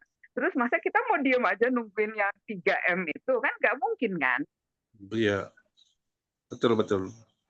Malah Dicobain saya Pak. sudah malah saya sudah hapus dari perencanaan saya Himbara itu, Bu. Sama Pak. Saya mikir apa di Iya. 6% itu gitu kan? Ini Iya. yang sebenarnya belum maju gitu ya, belum maju saya udah down duluan gitu di 6% ini gitu. Iya, Ibu. Iya, lanjut Pak. Kok jadi kita Ya, ngobrol? Terima kasih, Bu. Terima kasih. Makasih ini Bu Susi, Pak Subhan ya, menarik Iya. sekali nih sebenarnya ya. Jadi model sertifikat saham itu sebenarnya kita tuh pernah ya waktu dulu kan ada undang-undang perkoperasian yang baru ya, ketika simpanan pokok dan simpanan wajib itu menjadi saham gitu ya, dikonversi menjadi saham, ada sertifikat saham. Nah itu karena undang-undangnya kan dibatalkan. Tapi konsepnya ini tetap bagus, bisa kita jalankan sampai hari ini juga. Nah ini dari Bu Susi ini memang idenya udah bagus. Selain pokok wajib gitu ya, simpanan pokok dan wajib bisa juga bikin semacam saham. Ya mungkin polanya tentu hasil dari sisi bagi hasilnya kan berbeda ya dengan konsep SHU yang biasa. Ini lebih sifatnya ya saham itu kayak surat utang sebenarnya sih. Jadi surat utang yang dijamin oleh koperasi yang bersangkutan. Kira-kira seperti itu. Nah kalau sudah ada trustnya ya, kemudian anggotanya sudah banyak, bisa dibuat seperti ini. Jadi memang ada bagi hasil dengan sistem yang khusus gitu. Ada jaminan dari koperasi bahwa sertifikat ini ataupun ini kita sebutkan deposito ya karena risikonya kan berbeda. Kalau deposito kan simpanan, kalau ini saham ya sertifikat saham untuk modal kalau ini benar-benar untuk modal untuk bisnis dari si koperasi itu sendiri. Oke, barangkali teman-teman yang lain silakan kalau ada yang mau di-sharingan dulu. Ini Izin, saya Pak. ya silakan Pak. Ya, saya Roni dari Kota Banjar, Pak. Memang betul, Pak, pada prinsipnya koperasi itu mengandung prinsip trilogi, yaitu dana anggota dipakai anggota dan dikelola anggota. Sementara ini kan instruksi Presiden yang pada kenyataannya kemarin percepatan pembentukan koperasi. Di sisi lain kita punya kendala tentang perekrutan atau menghimpun anggota. Sementara paradigma anggota masyarakat sekarang ini, hari ini gitu, susah untuk kita menghimpun keanggotaan tersebut. Karena masyarakat dengan ekonomi yang melemah sekarang, yang awalnya dengan adanya koperasi bisa mendongkrak perekonomian masyarakat bawah, dengan harapan kita sebagai pengurus koperasi ada bantuan dana yang awalnya Himbara itu, mohon maaf ini sesumbar, akan ada dana, akan ada plafon di 5 miliar, lalu turunkan lagi 3 miliar untuk tahap pertama. Dan sekarang yang jadi kendala itu di SLIK. Kalau misalkan peraturan itu dibuat dari awal, sebelum pembentukan koperasi, itu akan lebih mempercepat operasional di hari ini. Cuman di awal kita tidak ada hal itu. Sementara ini jadi persyaratan yang sangat krusial gitu, Pak. Nah, untuk melanjutkan koperasi yang sekarang memang kita sudah pupus harapan untuk Himbara karena bukan hanya satu orang yang harus bersih dari SLIK, tapi seluruh pengurus dan pengawas yang ada di akta notaris itu sudah bersih dari SLIK. Nah, yang jadi kendala sekarang, saya yakin semua koperasi atau 80% yang ada di Indonesia itu kendalanya itu. kita terbentur dengan anggaran. Kalau misalkan ini instruksi presiden, tapi kita tetap menganut yang sebenarnya prinsip trilogi tadi, itu yang harus kita pikirkan dan bisa jadi dipikirkan solusinya gitu, Pak. Apakah bisa dicari solusi lagi gitu? Ini kan kelompok bukan individu. Jadi koperasi ini semuanya hampir kebanyakan ini baru. Koperasi ini masih bersih, Pak. Apakah bisa diajuin lagi atau kemana ke kementerian atau gimana tentang hal itu, Pak? Terima kasih. Ya, terima kasih Pak. Jadi kalau memang melihat ini, prosesnya itu kan ditentukan di kementerian. Mulai dari Menko ya, juga tentunya dengan Bank Himbara ataupun lewat Danantara barangkali.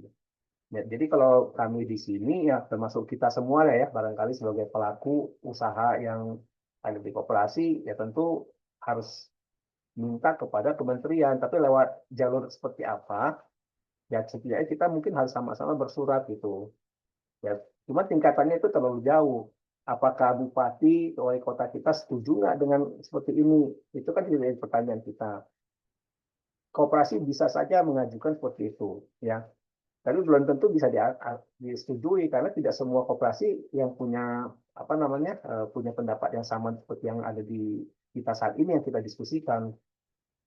Terutama dari pihak perbankan, mereka kan mencari yang aman juga ya dari sisi perbankan itu. Kalau memang ada slik yang kemudian tidak bisa dipenuhi dan perbankan itu ikut ya katakanlah mengakomodir gitu ya. Kalau ada sesuatu yang terjadi, tetap perbankan itu yang berisiko. Kalau perbankan berisiko, efeknya kan nasional, kan gitu ya. Nah, ada perlakuan khusus misalnya kepada dari Bank Himbara ya kepada Kopdel atau Kopkel ini juga sudah menjadi isu nasional sebenarnya. Ya, bantuan untuk pinjaman ini dananya kan dari APBN. Jadi pertanggungjawabannya berbeda. Nah, semua Bank Himbara itu kan bank yang sudah go public, perusahaan publik gitu. Walaupun Indonesia sendiri sebagai negara itu memiliki saham yang cukup besar, tapi kan itu sudah menjadi milik publik. Perusahaan publik itu yang go public itu disorotin dari tingkat internasional kan. Itu ada efek sistemiknya nanti. Ternyata misalkan dari sekian banyak Kopdes Merah Putih atau ya katakanlah ya di seluruh Indonesia ada 80.000. Kalau misalkan sampai sekian persen gitu nanti ke depannya ada yang gagal bayar karena meloloskan slik yang katakanlah harus sudah prudent gitu ya di dunia perbankan harus hati-hati gitu dalam hal menilai itu dan kemudian dilanggar itu kan efeknya kan panjang. Ya, itu menjadi pertimbangan juga sebenarnya di tingkat nasional bahkan internasional gitu kalau kita sudah terlibat dengan urusan perbankan. Mau siapapun juga mau UKM mau apa gitu ya itu tetap menjadi sorotan nanti.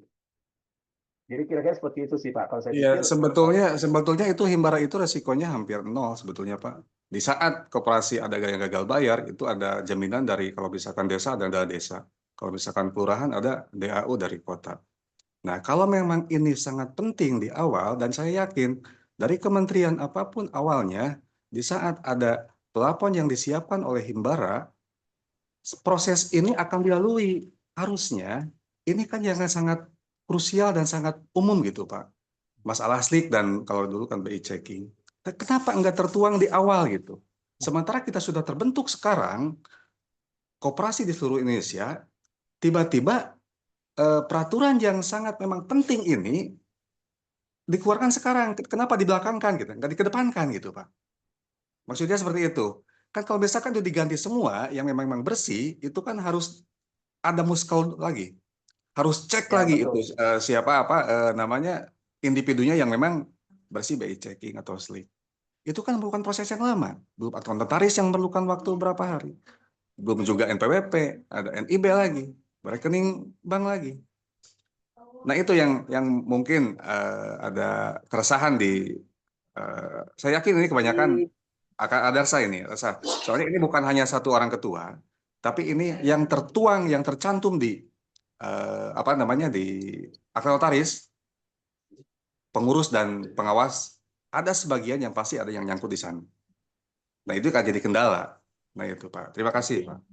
Ya betul Pak. Itu memang sangat betul. Makanya ketika pemerintah sudah terlanjur ya memang agak susah untuk dikoreksi seperti sekarang ini kan. Itu udah konsekuensi yang terjadi saat ini sih. Hampir semua di antara kita itu nggak mungkin kita bisa mengoreksi untuk apa ya sesuatu yang memang sudah apalagi sudah tentang faktanya gitu. Ya mungkin ini untuk menjadi perhatian di pemerintah untuk saat ini sih. Ya, kita hanya bisa menjalankan saja Pak apa yang sudah diputuskan. Iya, saya rasa dengan program koperasi yang diinstruksikan sama Bapak Presiden waktu itu, awalnya kan kita turun naik ini moodnya. Kadang semangat, kadang juga belum ada ketentuan sampai dengan saat ini kita lemah lagi. Nah, di saat sekarang kita ada pencerahan, tapi sekarang dijatuhkan lagi dengan hal ini, Pak. Saya pribadi yang sebagai ketua, posisi saya ketua ini, saya tidak yakin koperasi ini akan jalan. Dan mungkin dengan seperti ini, dan saya pribadi atau nggak tahu yang sama yang lain gitu, itu apakah akan lanjut apakah mundur gitu. Terima kasih. Ya betul Pak, itu sudah menjadi konsekuensi yang ada saat ini sih Pak. Hampir semuanya juga memang mengeluhkan hal itu. Makanya ketika adakan acara seperti ini ya kita bisa ngobrol ya, kita bisa diskusi. Barangkali kalau nanti ada kesempatan ya kita bisa menyampaikan juga bahwa dari teman-teman juga punya kendala yang sama di setiap daerah. Terutama ketika kita bicara soal permodalan, kendalanya ya tadi semuanya sudah terlanjur gitu ya, dibuatkan akte yang kemudian ya ini menjadi apa kendala yang paling utama ketika mengajukan kredit himbara itu. Karena ini sudah menjadi aturan di perbankan secara umum gitu, bukan khusus lagi tapi secara umum. Semuanya berlaku gitu, mau di himbara ataupun katakan LPDB juga sama. LPDB juga mensyaratkan seperti itu. Jadi selain himbara ada LPDB ya yang bisa menyalurkan pendanaan ini. Oke, ini ada di grup dari Diskop ya. Ada Pak siapa? Pak Safio ya. Izin jawab Bu Susi, kalau di koperasi tidak ada istilah saham dan penghimpunan dana dari masyarakat bertentangan dengan Undang-Undang Nomor 4. Oke, mungkin saya coba bantu jawab dulu. Sebenarnya bukan pengertian saham ataupun perhimpunan dana masyarakat. Ini hanya berlaku untuk anggota sebenarnya yang dijalankan dari Bu Susi. Jadi memang yang kita lihat juga di lapangan, beberapa koperasi ketika mereka itu tidak menerbitkan deposito, mereka itu membuat semacam penyertaan sebenarnya. Jadi ini adalah modal penyertaan dari anggota kepada koperasi untuk menjalankan usaha tertentu. Itu ada undang-undangnya. Jadi bukan perhimpunan dana masyarakat secara open book, tapi ini closed loop. Berlakunya untuk anggota koperasi, hanya namanya menggunakan saham. Tapi ini adalah modal penghimpunan dana masyarakat yang sudah menjadi anggota. Kira-kira seperti itu mungkin yang bisa sih. Iya. Jadi tadi jujur saya kaget tadi ya pas baca itu. Jadi ini semuanya kita kan ya namanya walaupun ini penunjukan dari presiden gitu ya. Tapi kita yang terkait di dalam pengurus dan pengawas itu kita udah saling tahu gitu. Kita bareng ya. Kita di LPMK bareng gitu kan. Di Pokja lain itu bareng gitu. Jadi kita orangnya itu aja. Jadi kalau misalnya tadi Bapak siapa tadi ya itu ya makasih gitu. Udah diingatkan. Tapi insya Allah yang saya nggak ngerti itu tadi yang 3 kali modal itu loh Pak. Mungkin kita bisa ngobrolin. Mana Bapaknya nggak ada. Halo, Assalamualaikum. Silakan. Ya silakan Pak. Masih orang lain. Halo, saya Johan. Permisi. Ya, silakan Pak. Saya ya dengan pengalaman yang ada dan dengan strategi Ibu Susi itu udah boleh saja dengan istilah Bapak Andy tadi katakan penyertaan modal Pak ya. Artinya kita menggalang dari anggota sendiri untuk diberdayakan. Cuma hati-hati pebisnis personal. Kita kan berhadapan dengan individu. Individu itu ada anggota yang memang masyarakat biasa, ada itu sebenarnya UMKM, pengusaha perorangan. Yang dimana di wilayah kita itu kita mau berdayakan. Sebenarnya dengan kekuatan ketentuan yang ada, KDKMP atau KKMP. Saya membedakan istilah KDMP dan KDKMP. KKMP dan KDMP. Karena desa dan kelurahan itu sebenarnya hal yang prinsipnya sangat berbeda. Pendanaan dana desa itu dibiayai oleh dana desa. Kelurahan tidak. Anggaran yang lain. Nah, ini sayangnya digabungkan. Ya kan? Nah, bagi yang ada di perkotaan, kelihatannya kalau Ibu Susi itu koperasi kelurahan kelihatannya ya. Karena ada di Kota Malang ya, bukan Kabupaten Malang. Ya, ini segera berbagi. Nah, strategi di bisnis usaha itu biasanya itu 31 bahasa saya gini. Misalnya dia kasiar saham 500 dengan kesepakatan dia minta diisi barangnya 500 senilai Rp500.000. Tapi dia akan bayar setelah 3 kali, kalau kita udah isi baru dia mau bayar bond yang pertamanya gitu loh. Nah, ini hati-hati modal yang terserap di situ, kesannya seperti bisnis itu berputar, tapi sebenarnya mereka yang memakai modal kita gitu loh untuk diputarkan oleh usaha mereka yang individu nih. Nah, musuh koperasi sebenarnya bahasa saya adalah individu pengusaha. UMKM yang pengusaha, apalagi dia cukup besar. Mana mau dia berbagi untung. Bukan berarti semuanya nggak mau berbagi untung. Jika dia jadi pemimpin apalagi. Maaf cerita kalau Ibu Susi ternyata pengusaha, ya sama aja ini istilahnya. Memberdayakan diri sendiri dengan tameng koperasi. Yang terjadi sering begitu. Koperasi dipakai sebagai alat oleh oknum untuk dieksploitasi. Maaf saya berbicara vulgar. Musuh jelas koperasi adalah orang secara individu yang tidak mau berbagi. Ya kan, berbagi itu bisa usaha, berbagi pemikiran, ya kan. Nah, kalau udah nggak ada prinsipnya individualis, janganlah diajak ke koperasi. Percuma.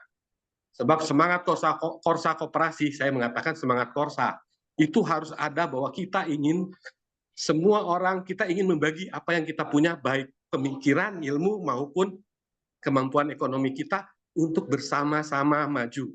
Jika tidak ada itu, jangan sekali-kali diajak ke koperasi. Maaf saya ngomong di forum ini, sengaja saya ngomongin gitu, mungkin di sini sudah ada calon-calon pengkhianat koperasi. Maaf cerita, saya berkaca pada diri sendiri. Terima kasih. Jika tidak terima kasih Pak Johan. Terima kasih Pak Johan sudah mengingatkan kita semua. Pak Johan dari Ikopin ya, ini idealismenya tinggi sekali nih. Iya, saya tanggapi boleh Pak Edi. Ya, makasih Bu Susi. Silakan. Iya. Gak apa-apa Bu Susi. Iya, yang penting kalau jadi pengusaha yang ikhlas gitu kan, kita sudah cukup lama. Amin. Ini saya cuman ya kami berangkat dari keinginan saya ini qadarullah saya ketua UMKM juga di sini gitu ya. Jadi saya pikir ini sangat relate gitu antara saya sebagai ketua paguyuban UMKM dengan ketua koperasi gitu. Jadi saya hanya berangkat dari keinginan saya untuk memajukan, untuk membangkitkan UMKM di sekitar saya gitu aja ya. Jadi kalau misalnya tadi yang dikatakan saham itu tidak saham literally saham gitu, enggak ya Pak ya. Betul Bu. Ya. Iya, menurut saya menyampaikannya itu saham, tapi enggak seperti saham di PT apalah terserah gitu, enggak kayak gitu Pak gitu ya. Jadi terima kasih sudah diingatkan, dan saya kembali lagi kepada pembentukan KKMP ini di awal kan keinginan Pak Presiden itu adalah memotong jalur dari petani. Ini mungkin berlakunya di desa ya, karena di kelurahan mah nggak ada yang seperti itu. Jadi memotong jalur dari petani jangan sampai ke tengkulak kan gitu ya. Nah itu saya berpikirnya hanya di situ. Bagaimana saya bisa membesarkan koperasi ini, bagaimana saya bisa membawa koperasi ini bermanfaat untuk rakyat gitu, perekonomian rakyat gitu aja sih Pak. Ya, terima kasih Bu Susi. Terima kasih, semangat ya. Ya, intinya gini, kalau saya melihatnya, dari pengalaman Bu Susi, mungkin teman-teman juga nanti bisa mempelajari bahwa ini tidak instan. Ya, Bu Susi saya yakin menjalankan usaha koperasinya dengan teman-teman Kopwan yang lain itu juga sudah puluhan tahun. Sampai ketika terbentuk KKMP ini juga, ya ini juga mungkin sesuatu yang baru dan bikin kaget juga kan sebenarnya. Tapi saya pikir pola-pola yang sudah dijalankan selama ini bisa diterapkan, nggak ada masalah sebenarnya sih. Nah ini juga mungkin dengan teman-teman yang lain bisa sharing gitu, bagaimana besok kalau nggak salah ya acara kita itu tentang bagaimana mengkolaborasikan koperasi existing dengan koperasi KDMP atau KKMP. Besok itu Pak James kalau nggak salah ya yang akan bawain materinya. Nah ini sangat menarik diskusi kita, walaupun sebenarnya hari ini kita bicaranya kan soal bisnis plan ya. Nah soal bisnis plan ini ternyata kalau Bapak Ibu yang sudah menjalankan usaha ya sudah pasti tahu ya namanya bisnis plan itu seperti apa. Saya nanti akan menampilkan aja sebenarnya singkat aja, tapi nanti bagaimana kita minta bantuan dari teknologi untuk menyusun ini ya. Nah, mungkin Bapak Ibu yang lain kalau ada yang mau di-sharingkan boleh sebelum saya buka di salah satu ini ya websitenya. Ini kebetulan sudah jam 11 lebih, udah mau jam 12 ya. Waktu kita juga sudah mau habis. Ya sebenarnya inti kita adalah bagaimana membuat koperasi kita bisa jalan. KKMP dan KDMP ini sebuah proyek besar, proyek strategis nasional sebenarnya. Ya, dananya dana yang sangat terbatas. Diharapkan semua kita itu bergerak. Ya konotasi tentang ya katakanlah tengkulak itu kan negatif. Tapi ya apa salahnya kalau KDMP, koperasi desa ya menjadi tengkulak bagi masyarakatnya dalam arti positif. Kalau nggak ada tengkulak juga, nggak ada sampai hari ini kita bisa makan beras, nasi gitu ya dari desa nggak mungkin. Semuanya itu pasti berproses. Oke. Jadi kalau sekarang kita bahas tentang proposal bisnis, sebenarnya kita ingin menggerakkan koperasi kita supaya bisa jalan ya, supaya bisa jalan itu bagaimana? Ya sebelum ini saya izin share dulu ya, saya screen. Ya. Oke, sudah kelihatan ya. Ini ChatGPT sebenarnya. Bapak Ibu juga mungkin sudah pernah pakai. Jadi kalau ada teman-teman yang kesulitan untuk menyusun proposal bisnis atau menyusun katakanlah bisnis plan, nah bisa pakai ini sebenarnya. Saya ini bikin satu prompt, satu namanya prompt itu adalah seperti kita menyuruh mesin ini untuk mengerjakan sesuatu sesuai dengan expertise-nya dia, sesuai dengan keahlian dia. Nah, kita sekarang kan posisinya mau bikin bisnis plan ataupun rencana bisnis. Yang di dalam pikiran kita adalah kita ini sebagai pengusaha kan, tapi kita perlu mentor gitu, perlu ahlinya. Ahlinya siapa? Yang kalau bisa gratis, kenapa kita nggak pakai yang gratis? Apalagi ini teknologi. Kira-kira seperti itu. Nah, ini adalah ChatGPT. Ini yang gratis saya pakai. Login aja pakai akun kita. Kemudian nanti ada satu kolom ya. Ini kita lihat. Ini tanyakan apa saja nih. Apa yang mau kita minta dia bantu. Jadi saya udah buatkan ketikan. Kira-kira seperti ini. Saya meminta si mesin tersebut ya. Kamu seorang pebisnis koperasi yang akan memulai usaha sembako dengan komoditas sembako dan berbagai kebutuhan bisnis. Kebutuhan keluarga ya. Kita bilang. Oke, saya ganti ini. Contohnya saja ini, Bapak Ibu nanti bisa kembangkan statement-statement yang lain, minta supaya ChatGPT itu membantu kita menyusun secara ringkas ataupun secara detail. Nah, kemudian apa? Bisnis tersebut akan dijalankan di desa. Ya, kita minta mesin tersebut, ChatGPT tersebut, untuk bikin proposal bisnis. Coba buatkan proposal bisnis yang lengkap dengan latar belakang usaha, visi misi, analisis pasar, strategi pemasaran hingga rencana keuangan. Ya, selama katakanlah 2 tahun. Oke, saya tambahkan beberapa kata ini ya, kata kunci supaya ini semua basisnya koperasi.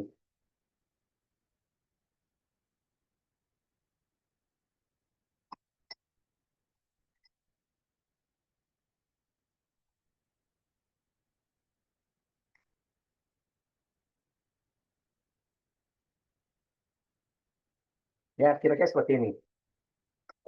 Saya tinggal enter. Nah, dia akan bantu, mesin ini akan bantu membuatkan latar belakang, visi misi dan seterusnya. Gimana? Kelihatan ya, Bapak Ibu ya? Dan Pak. Kelihatan ya? Terlihat, Pak. Ya. Jadi dia akan bantu kita nyusun.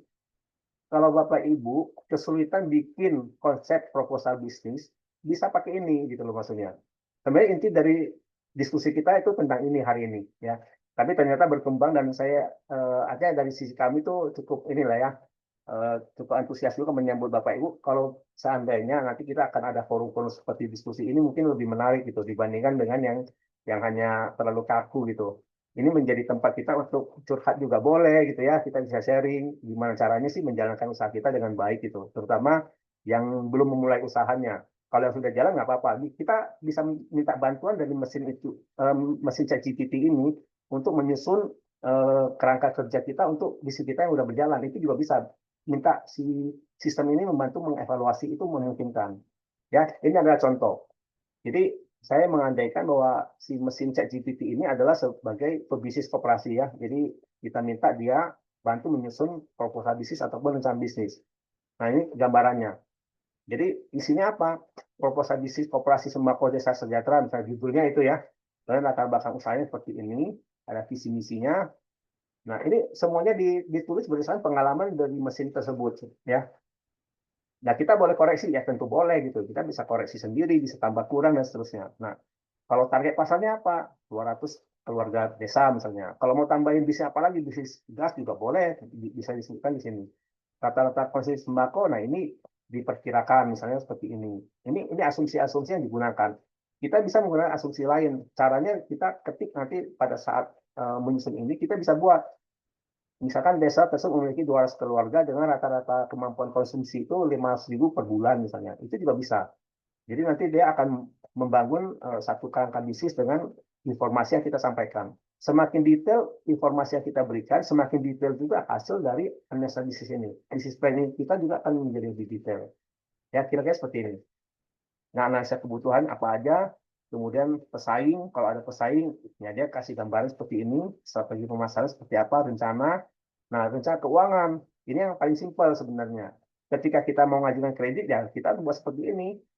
Modal awal berapa, dan seterusnya, hitung-hitungan kayak begini gitu ya, proyeksi pendapatan. Ini mesin yang bantu kita hitung. Bisa nggak kita buat supaya lebih lengkap? Tentu bisa. Ya, dalam waktu 2 jam belum tentu kita bisa diskusikan ini selesai. Tapi setidaknya ini memberikan gambaran buat Bapak Ibu, kalau mau nyusun proposal bisnis, bisa menggunakan mesin. Jadi nggak usah pusing lagi dengan berbagai teori yang ada. Kita hanya lemparkan isunya, kasih datanya, mesin yang akan bekerja, mesin yang akan menghasilkan sebuah gambaran. Kira-kira seperti itu. Jadi proyeksi pendapatan biaya juga dibuatkan. Ini masuk akal atau tidak? Ya tentu kita sendiri sebagai manusia akan mengevaluasi. Ya, kira-kira seperti ini. Simpel ya. Jadi kalau kita bicara soal bikin bisnis plan, proposal bisnis, kita bisa minta bantuan dari ChatGPT, Copilot, ataupun mesin-mesin yang lain gitu ya, untuk membantu kita menyusun ini. Oke, dari Bapak Ibu ada yang mau ditanyakan? Nanti saya boleh sharingkan juga tentang ini. Ini sebutannya ada prompt ya. Prompt itu adalah instruksi yang kita berikan pada mesin untuk kemudian dia bekerja mengikuti instruksi yang kita berikan. Semakin lengkap data yang kita berikan pada mesin, maka hasilnya akan semakin lengkap juga. Ya, kebanyakan konsultan bisnis saat ini itu menggunakan mesin-mesin seperti ini untuk membantu melakukan evaluasi, ya, memberikan pemikiran-pemikiran yang lebih inovatif ya, untuk menghasilkan proposal bisnis yang lebih relevan untuk saat ini. Oke, Bapak Ibu, ada yang mau ditanyakan tentang ini?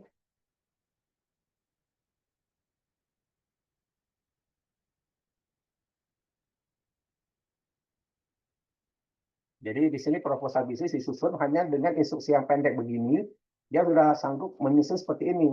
Jadi udah berapa halaman ini ya, kalau kita jadikan ini sebagai dokumen, mungkin sudah berapa halaman, tinggal kita lengkapi aja. Kita lengkapi bisa proyeksi pendapatan biaya, kita bisa rapikan lagi lebih detail dan seterusnya. Kalau usaha kita sembakonya juga bukan cuma katakanlah ya, bukan hanya beras misalnya, tapi terkait juga yang lain-lainnya juga boleh. Mau ada gas, ada apa dan sebagainya boleh. Jadi lebih spesifik kita minta dari mesin ini untuk menerjemahkan itu instruksi kita menjadi sebuah proposal.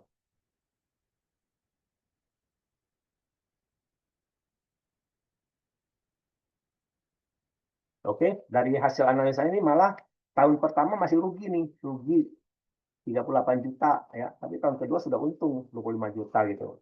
Artinya apa? Nggak semua bisnis untung itu pada tahun pertama, mungkin bisa tahun ketiga. Bisnis koperasi juga sama. Jadi kita berharap kalau langsung untung ya itu bisnis kayaknya semua orang juga mau ya, tapi tidak semua bisnis seperti itu.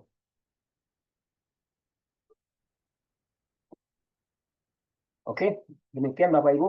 Silakan kalau ada yang mau ditanggapi lagi, karena waktu kita tinggal 10 menit lagi ya. Betul ya dari Mas Dias? Iya, Pak. Jadi Bapak Ibu, apabila ingin ditanyakan atau mungkin ada masukan terkait perencanaan bisnis ini bisa didiskusikan langsung Bapak Ibu ya. Oh ya, bagi Bapak Ibu juga yang belum mengisi absen, dipersilakan karena di situ kita ada juga nanti apa namanya form terkait sasaran di diskusi berikutnya. Jadi Bapak Ibu bisa mengisi absensi berikut. Nah, ini ada Pak Lambert Johan, Pak Endi. Oh iya Pak Johan, silakan Pak Johan. Siap, Assalamualaikum. Kembali pengen berkomentar nih soal ChatGPT yang sedang berkembang, termasuk sebelumnya dulu mungkin kita menggunakan sebelum ChatGPT berkembang kan kita perlu konselor, konsultan untuk memberi advice. Sekarang sudah berubah sebagian pekerjaan kepada tools ya, tools ChatGPT, Ya, pakai mesin sekarang Pak. AI-nya ya. Ya. Nah, akhirnya berubah fungsi, tapi saya sangat menyayangkan bahwa cara berpikir kita yang salah dalam menyikapi hasil yang didapat oleh proses itu, baik konsultan maupun sekarang ChatGPT. Maksud saya, tadi Bapak mengatakan itu juga harus dievaluasi setelah kita masih berikan input yang cukup. Itu kan keluar hasil. Nah, hasil itu sendiri kita harus kaji lagi, kita evaluasi apakah memang sesuai. Ada catatan yang tidak bisa diberikan oleh ChatGPT maupun konsultan adalah menurut saya sosial kultur dari masyarakat itu tidak bisa terrecord dengan baik karena kaitan hubungan manusia ini yang tidak gampang untuk diukur.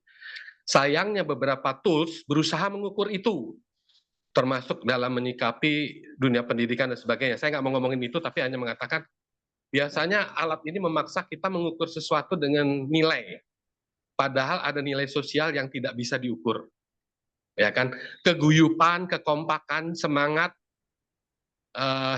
berkooperasi, semangat keguyuban itu tidak bisa, sulit sekali untuk diukur. Padahal itu sangat penting untuk membangun suatu apapun keadaan, baik pun membangun usaha, memberikan perkembangan ekonomi di suatu masyarakat. Itu aja tanggapan saya. Terima kasih. Wassalamualaikum warahmatullahi wabarakatuh.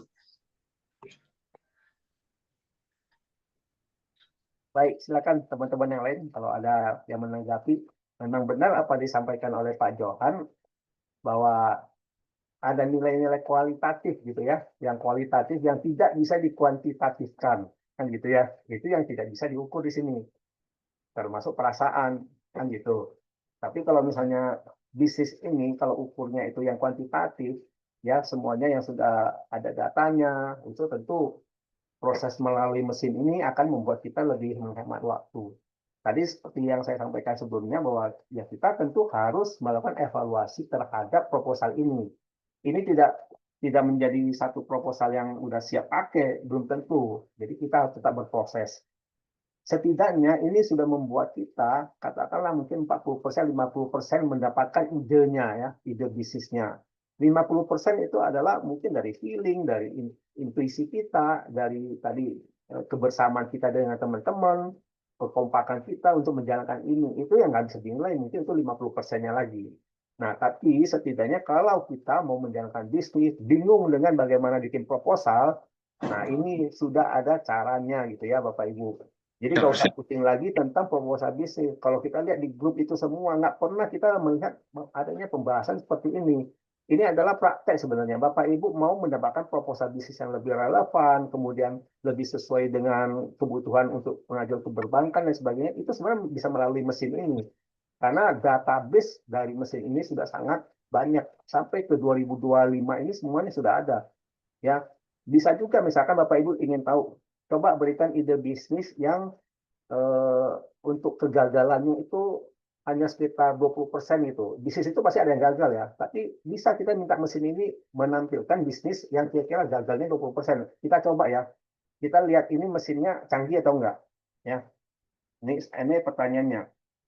Coba berikan ide bisnis untuk operasi yang berkelanjutan ya, dan kegagalannya hanya 20% ya.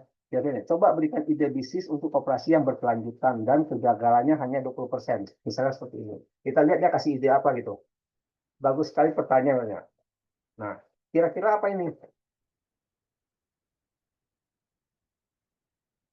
Menurut mesin seperti ini. Tapi apakah ini benar seperti ini? Belum tentu. Dia berdasarkan data yang dia kumpulkan selama ini gitu. Praktek di lapangan tergantung juga wilayah, kan gitu ya. Nah, kita lihat nih. Jadi kita mencari usaha yang permintaannya stabil, mudah dijalankan bersama-sama, risiko modal kerugian bisa dibagi rata, bisa tumbuh jangka panjang nih. Contohnya apa nih bisnis koperasi sembako sampai sekarang masih ada kan? Ya, koperasi simpan pinjam ini juga sama masih ada sampai sekarang. Koperasi pertanian ini masih ada. Ya, koperasi air bersih. Nah ini gas LPG ini pemerintah ini. Ya, bisnis untuk air bersih sama LPG. Air bersih di sini tuh maksudnya air isi ulang untuk bisa ya, ataupun ya katakanlah untuk apa namanya penyediaan air bersih gitu ya untuk lingkungan. Nah ini koperasi jasa digital, ya pulsa, PPOB dan seterusnya. Nah ini kalau di Sakiling ada ini misalnya.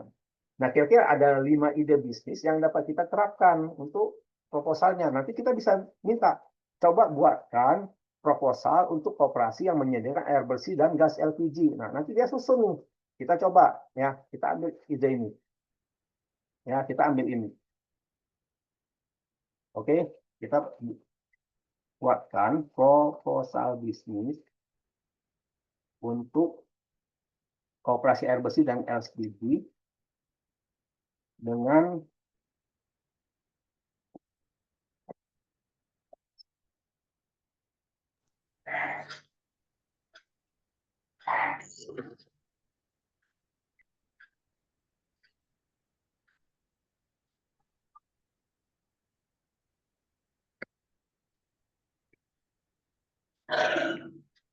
ya, kita minta buatkan proposal bisnis untuk koperasi air bersih dan gas LPG dengan data kebutuhan masyarakat desa sebanyak 200 keluarga misalnya. Kita lihat hasilnya apa.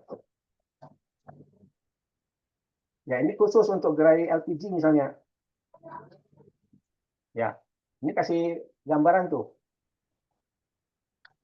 Ya, dia kasih gambarannya. Analisa pasarnya seperti apa nih? Contohnya kebutuhan untuk isi ulang tuh seperti ini. Potensi omset seperti apa? Pesaing seperti apa? Ini kasih gambaran. Oke? Nah, ini menjadi masukan buat di kita sebagai pengurus yang nanti mau bikin proposal gitu loh. Sampai rencana keuangan dibuatkan tuh. Kira-kira gambar seperti ini. Proyeksi pendapatan, laba, dan seterusnya. Oke? Sampai kesimpulan. Jadi ini membuat kita itu tidak menghabiskan waktu terlalu panjang untuk menyusun ini semua. Coba bayangkan kalau kita harus menyusun secara manual ya. Cari data, cari asumsi, dan seterusnya gitu. Menyusun ini kan juga cukup panjang. Tapi dengan menggunakan mesin, ya mesin expert seperti ini, ChatGPT, membuat kita lebih mudah. Setidaknya 50% pekerjaan administratif kita sudah terselesaikan.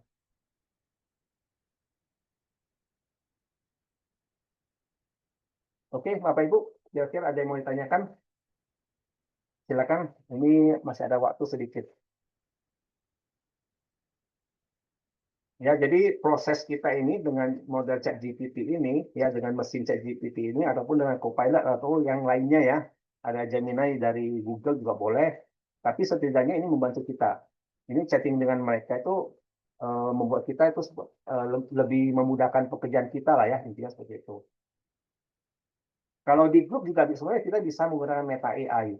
Kita menggunakan Meta AI misalnya kan, pilih Meta AI terus kita minta dia sebagai expert untuk membantu kita menyusun proposal bisnis juga bisa. Oke, nanti boleh dipraktekkan dah dengan teman-teman di grup ya kalau memang mau. Nah, hasil seperti ini tentu kita boleh bahas. Bapak Ibu di grup kita di platform Sakti Merah Putih, silakan kita bisa sharing. Kalau ada proposal bisnis boleh di-sharingkan, nanti kita bantu sama-sama untuk mengolah itu. Ya, karena bisnis yang kita jalankan kan mirip-mirip semua. Misalkan ada yang sembako, yang LPG, dan seterusnya itu kan mirip-mirip. Nah, kita buatlah semacam konsorsium kita sendiri bahwa ini loh model bisnis yang sudah mencakup keseluruhan kebutuhan kita misalnya. Ya kita sharingkan, masing-masing kita bikin pendapat. Dan nanti akan muncul satu proposal yang standar buat kita bersama. Nah itu bagian dari kolaborasi kita gitu ya di apa namanya di platform Sakti Merah Putih ini. Oke, gimana dari Bapak Ibu? Kalau ada tanggapan lagi silakan. Kalau tidak mungkin saya kembalikan kepada moderator ya. Baik, terima kasih Pak Endi untuk materinya. Mungkin Bapak Ibu, ini karena kita sudah jam 12 nih. Maaf, saya belum nyalahin.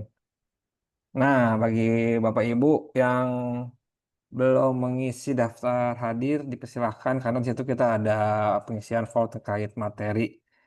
Mungkin saran dari Bapak Ibu ada materi lain yang ingin disampaikan oleh kita, didiskusikan dengan apa namanya forum ini, nanti bisa mengisi link absensi tersebut. Nah ini saya ingin jawab dari pertanyaan Pak Sumanto nih, ada di kolom chat. Bisakah jawaban ChatGPT untuk disimpan dan disimpan? Nah ini nanti Bapak Ibu bisa apa namanya bikin promnya di ChatGPT tersebut untuk diubah ke format Word Bapak Ibu ya. Jadi Bapak Ibu nanti bisa tuh tadi hasil dari ChatGPT tadi diubah ke format Word untuk dikembangkan secara manual seperti itu Pak Sumanto. Baik. Mungkin sudah cukup ya dia untuk pembahasan hari ini karena sudah jam 12 juga. Terima kasih waktunya Pak Endi dan rekan-rekan semua. Semoga koperasi KDMP KKMP kita semakin maju dan ruang diskusi ini semakin besar ke depannya. Seperti itu. Saya ingatkan kembali untuk Bapak Ibu yang belum mengisi apa namanya eh, absensi bisa mengisi ini untuk Pak Subhan website GPT. Mas boleh dibantu Mas Rama ini nih Pak. Ini saya kirim dulu Pak Subhan sebentar. Nah ini Pak. Ini bisa dicek Pak Subhan di kolom chat Zoom. Baik. Sekali lagi terima kasih rekan-rekan semua untuk kegiatan pada hari ini. Semoga kita semua dilancarkan kegiatannya. Semoga koperasi kita maju. Akhir kata, saya mewakili tim Sakti dan Pak Endi. Terima kasih. Selamat siang semuanya. Baik. Terima kasih Pak, selamat siang Bapak Ibu. Terima kasih Pak Johan dan rekan-rekan semua. Terima kasih Pak. Terima kasih Pak. Salam Pak Johan. Sampai berjumpa kembali rekan-rekan semua.